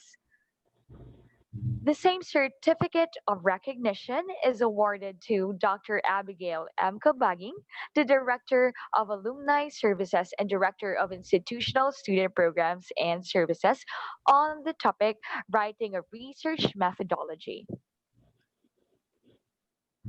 The same certificate of recognition we give to Dr. Sherry Ann C. Labid, the Executive Director for Research, on the topic Choosing Data and Writing Results. The same certificate of recognition is awarded to Dr. Redentor S. Valencia, the Director of the University Publications and the Executive Assistant 3, for his topic Making a Research Take Home Message and Developing Storyline. Thank you, Dr. Valencia. And of course, another certificate of recognition is awarded to Dr. Leodoro J. Labregue, Editor-in-Chief of the CDRJ and faculty of Sultan Qaboos University, on the topic making a research take-home message and developing storyline, and of course for giving us today the tips in publishing a research paper. Once again, our heartfelt gratitude to all our speakers who have given their time and have shared their expertise all throughout this webinar series from day one up to this day, day 7. To give the overall impression is one of our participants who had been with us from day one. She is from Carmen National High School, Cebu. Ladies and gentlemen, let's welcome Dr. Vanessa A. Montes. Hello? Hello po. Audible po Hello, ba? ma'am. Yes. Okay. To the organizers, the faculty and staff of Summer State University, the speakers and participants, good afternoon to all of us. Let me share some of my impressions for this 7-day webinar on writing and packaging research articles for journal publication. From day 1 to day 7, the sessions were well organized. It was a highly engaged webinar series. Each session was open to continuing audience engagement, especially from the participants who posed questions regarding the topic. Questions asked from the participants were provided with high-level answers and deeper-level responses, plus very valuable tips and ideas that inspire. I really appreciate that you offered the participants specific window of time to respond. The information provided by the speakers were very helpful. They were very knowledgeable and offered valuable information. You have provided us with the key pieces of information that I think will surely improve our ability to write scholarly work and hopefully be able to publish. From the start to end of this webinar series, I could say that it was a time well spent. I would like to thank the Samar State University, headed by their president and the vice president, for organizing this one, and also to the moderators, the very good moderators, and a very special thanks to the great speakers, namely Dr. Erine, Dr. Orale, Dr. Rosales, Dr. Kabaging, Dr. Labid, Dr. Palencia, Dr. Lakaba, and also to Dr. Labrage for the valuable tips, pointers, and advices. You are such an inspiration, sir. I hope that you will continue to provide similar trainings in the future so as to help those struggling in writing and publishing their research. Thank you very much. And once again, good afternoon. Thank you so much, Dr. Vanessa Montes from Carmen National High School, Cebu. And thank you so much, ma'am, for staying with us from day one until today. All Thank right, you so also. let us now have our closing remarks, and that will be given by the Vice President for Research and Extension Services. Let's welcome Dr. Ronald L. Orale.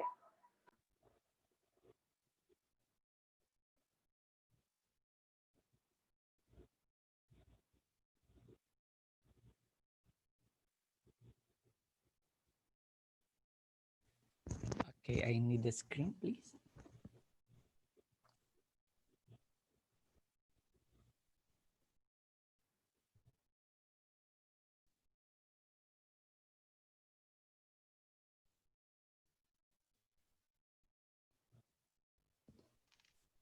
Okay.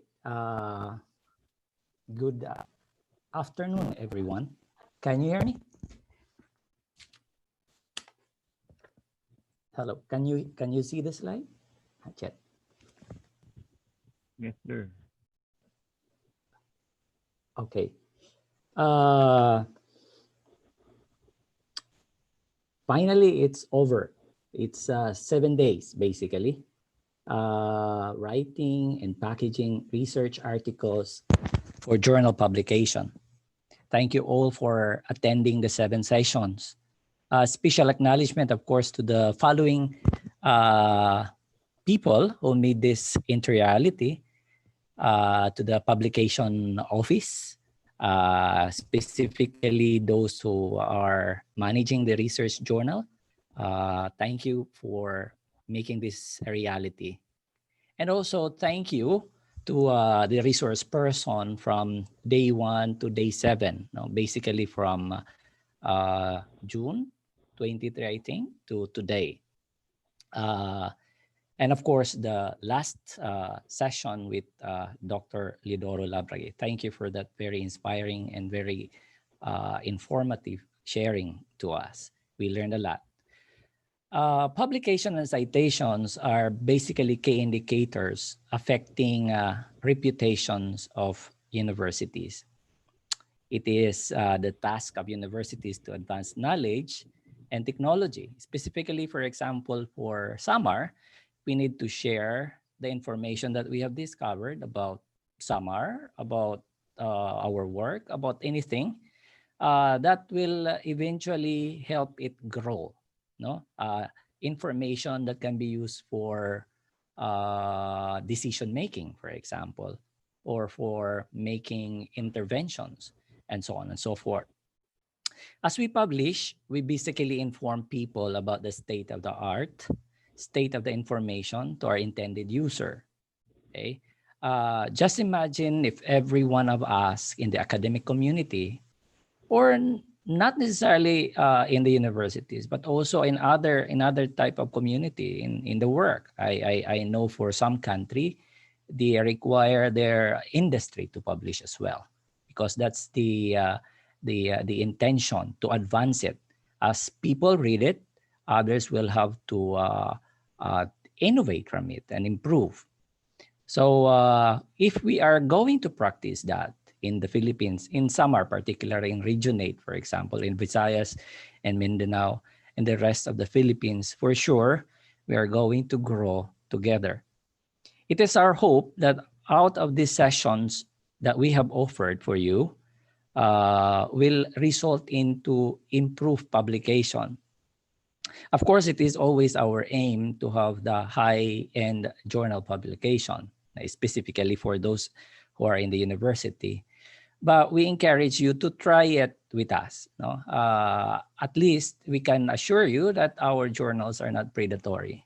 And since it is published by the university, that will entail a certain degree of reputation other than just publishing it with anybody. No? As a novice researcher for some, and then for others who are already advanced, one very helpful tip, no, to start with is publish it with journals coming from university. And in that case, you are far from predatory. Again, we hope that you will submit your papers with us. We have the CDRJ, we have the Journal of Academic Research, we have the Journal for Summer Studies, and the Philippine Journal of Innovation and Technology. GSS, for example, will try to introduce summer to the world with researches focusing only on Samar Island and its people as well. And then the Philippine Journal of Innovation and Technology will be publishing research, researches that are, that are registered in the Philippine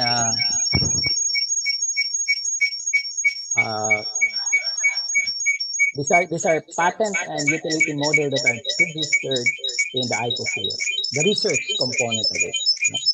Because patent and utility model has its own form and cannot be The audio is researched. unstable. It's echoing right now.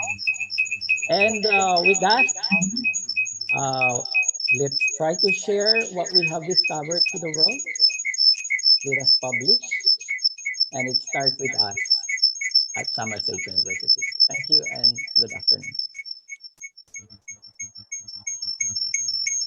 And that was Vice President for Research and Extension Services, Dr. Ronald L. Orale.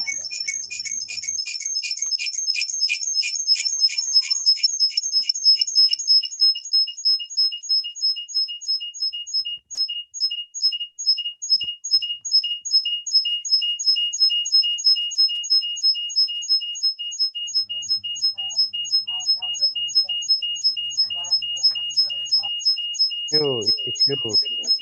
Excuse me, Dr. Orale, if you Yeah. have any other turned on cell phones there, kindly turn it into mute. Okay, there you go. Is it still feedbacking? Not anymore. All right, so thank you so much. That was the Vice President for Research and Extension Services, Dr. Ronald Orale. Thank you so much, sir. Indeed, we are expecting and hoping that you would start writing now, and please submit your papers here in our journals in Summer State University. We have the CDRJ, the JAR, and the two new journals that we are launching. It's the Philippine Journal of Technology and Innovation, or the PJTI, and the Journal of Summer Studies, or SJRS. And that is the end of this webinar series. Our heartfelt gratitude to Dr. Redentor S. Palencia, the Director for Summer State University Publications, for imparting your valuable ideas and expertise and being the head of this webinar series. We also thank the lead facilitators of this webinar series, Summer State University's Office of the Vice President for Research and Extension Services through the university publications. Finally, we thank you, our viewers and participants. Thank you for joining us. Again, we will email you the links of the session evaluation, and it is now sent in our chat box. And the presentations of today's lecture will also be sent to your emails. And that's it. See you again. We are looking into having another webinar series with you. And just keep posted to our Facebook page, www.facebook.com/SSUCatbalogan. And you may also stream this live Zoom meeting into your social networks, networks, and also kindly share, comment on our video right now, and share to us your thoughts on this webinar series. YouTube channel. Thank you so much, everyone, for joining us since day one. And this has been your moderator for this afternoon, Jessa Pocama. See you once again in our next webinar series.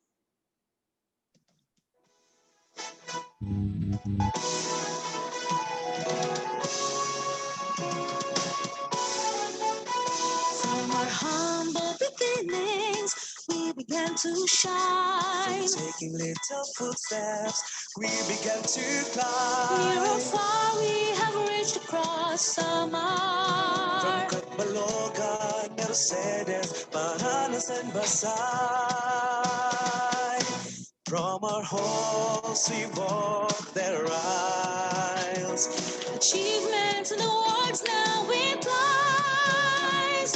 Join us and we'll show you the greatness of SSU. Summer State University, soaring high with excellence. Spirit of innovation, we'll build and serve the nation. Summer State University, it's the best for you and me. Your future and dreams come alive. So come on to Summer State University. Summer State University.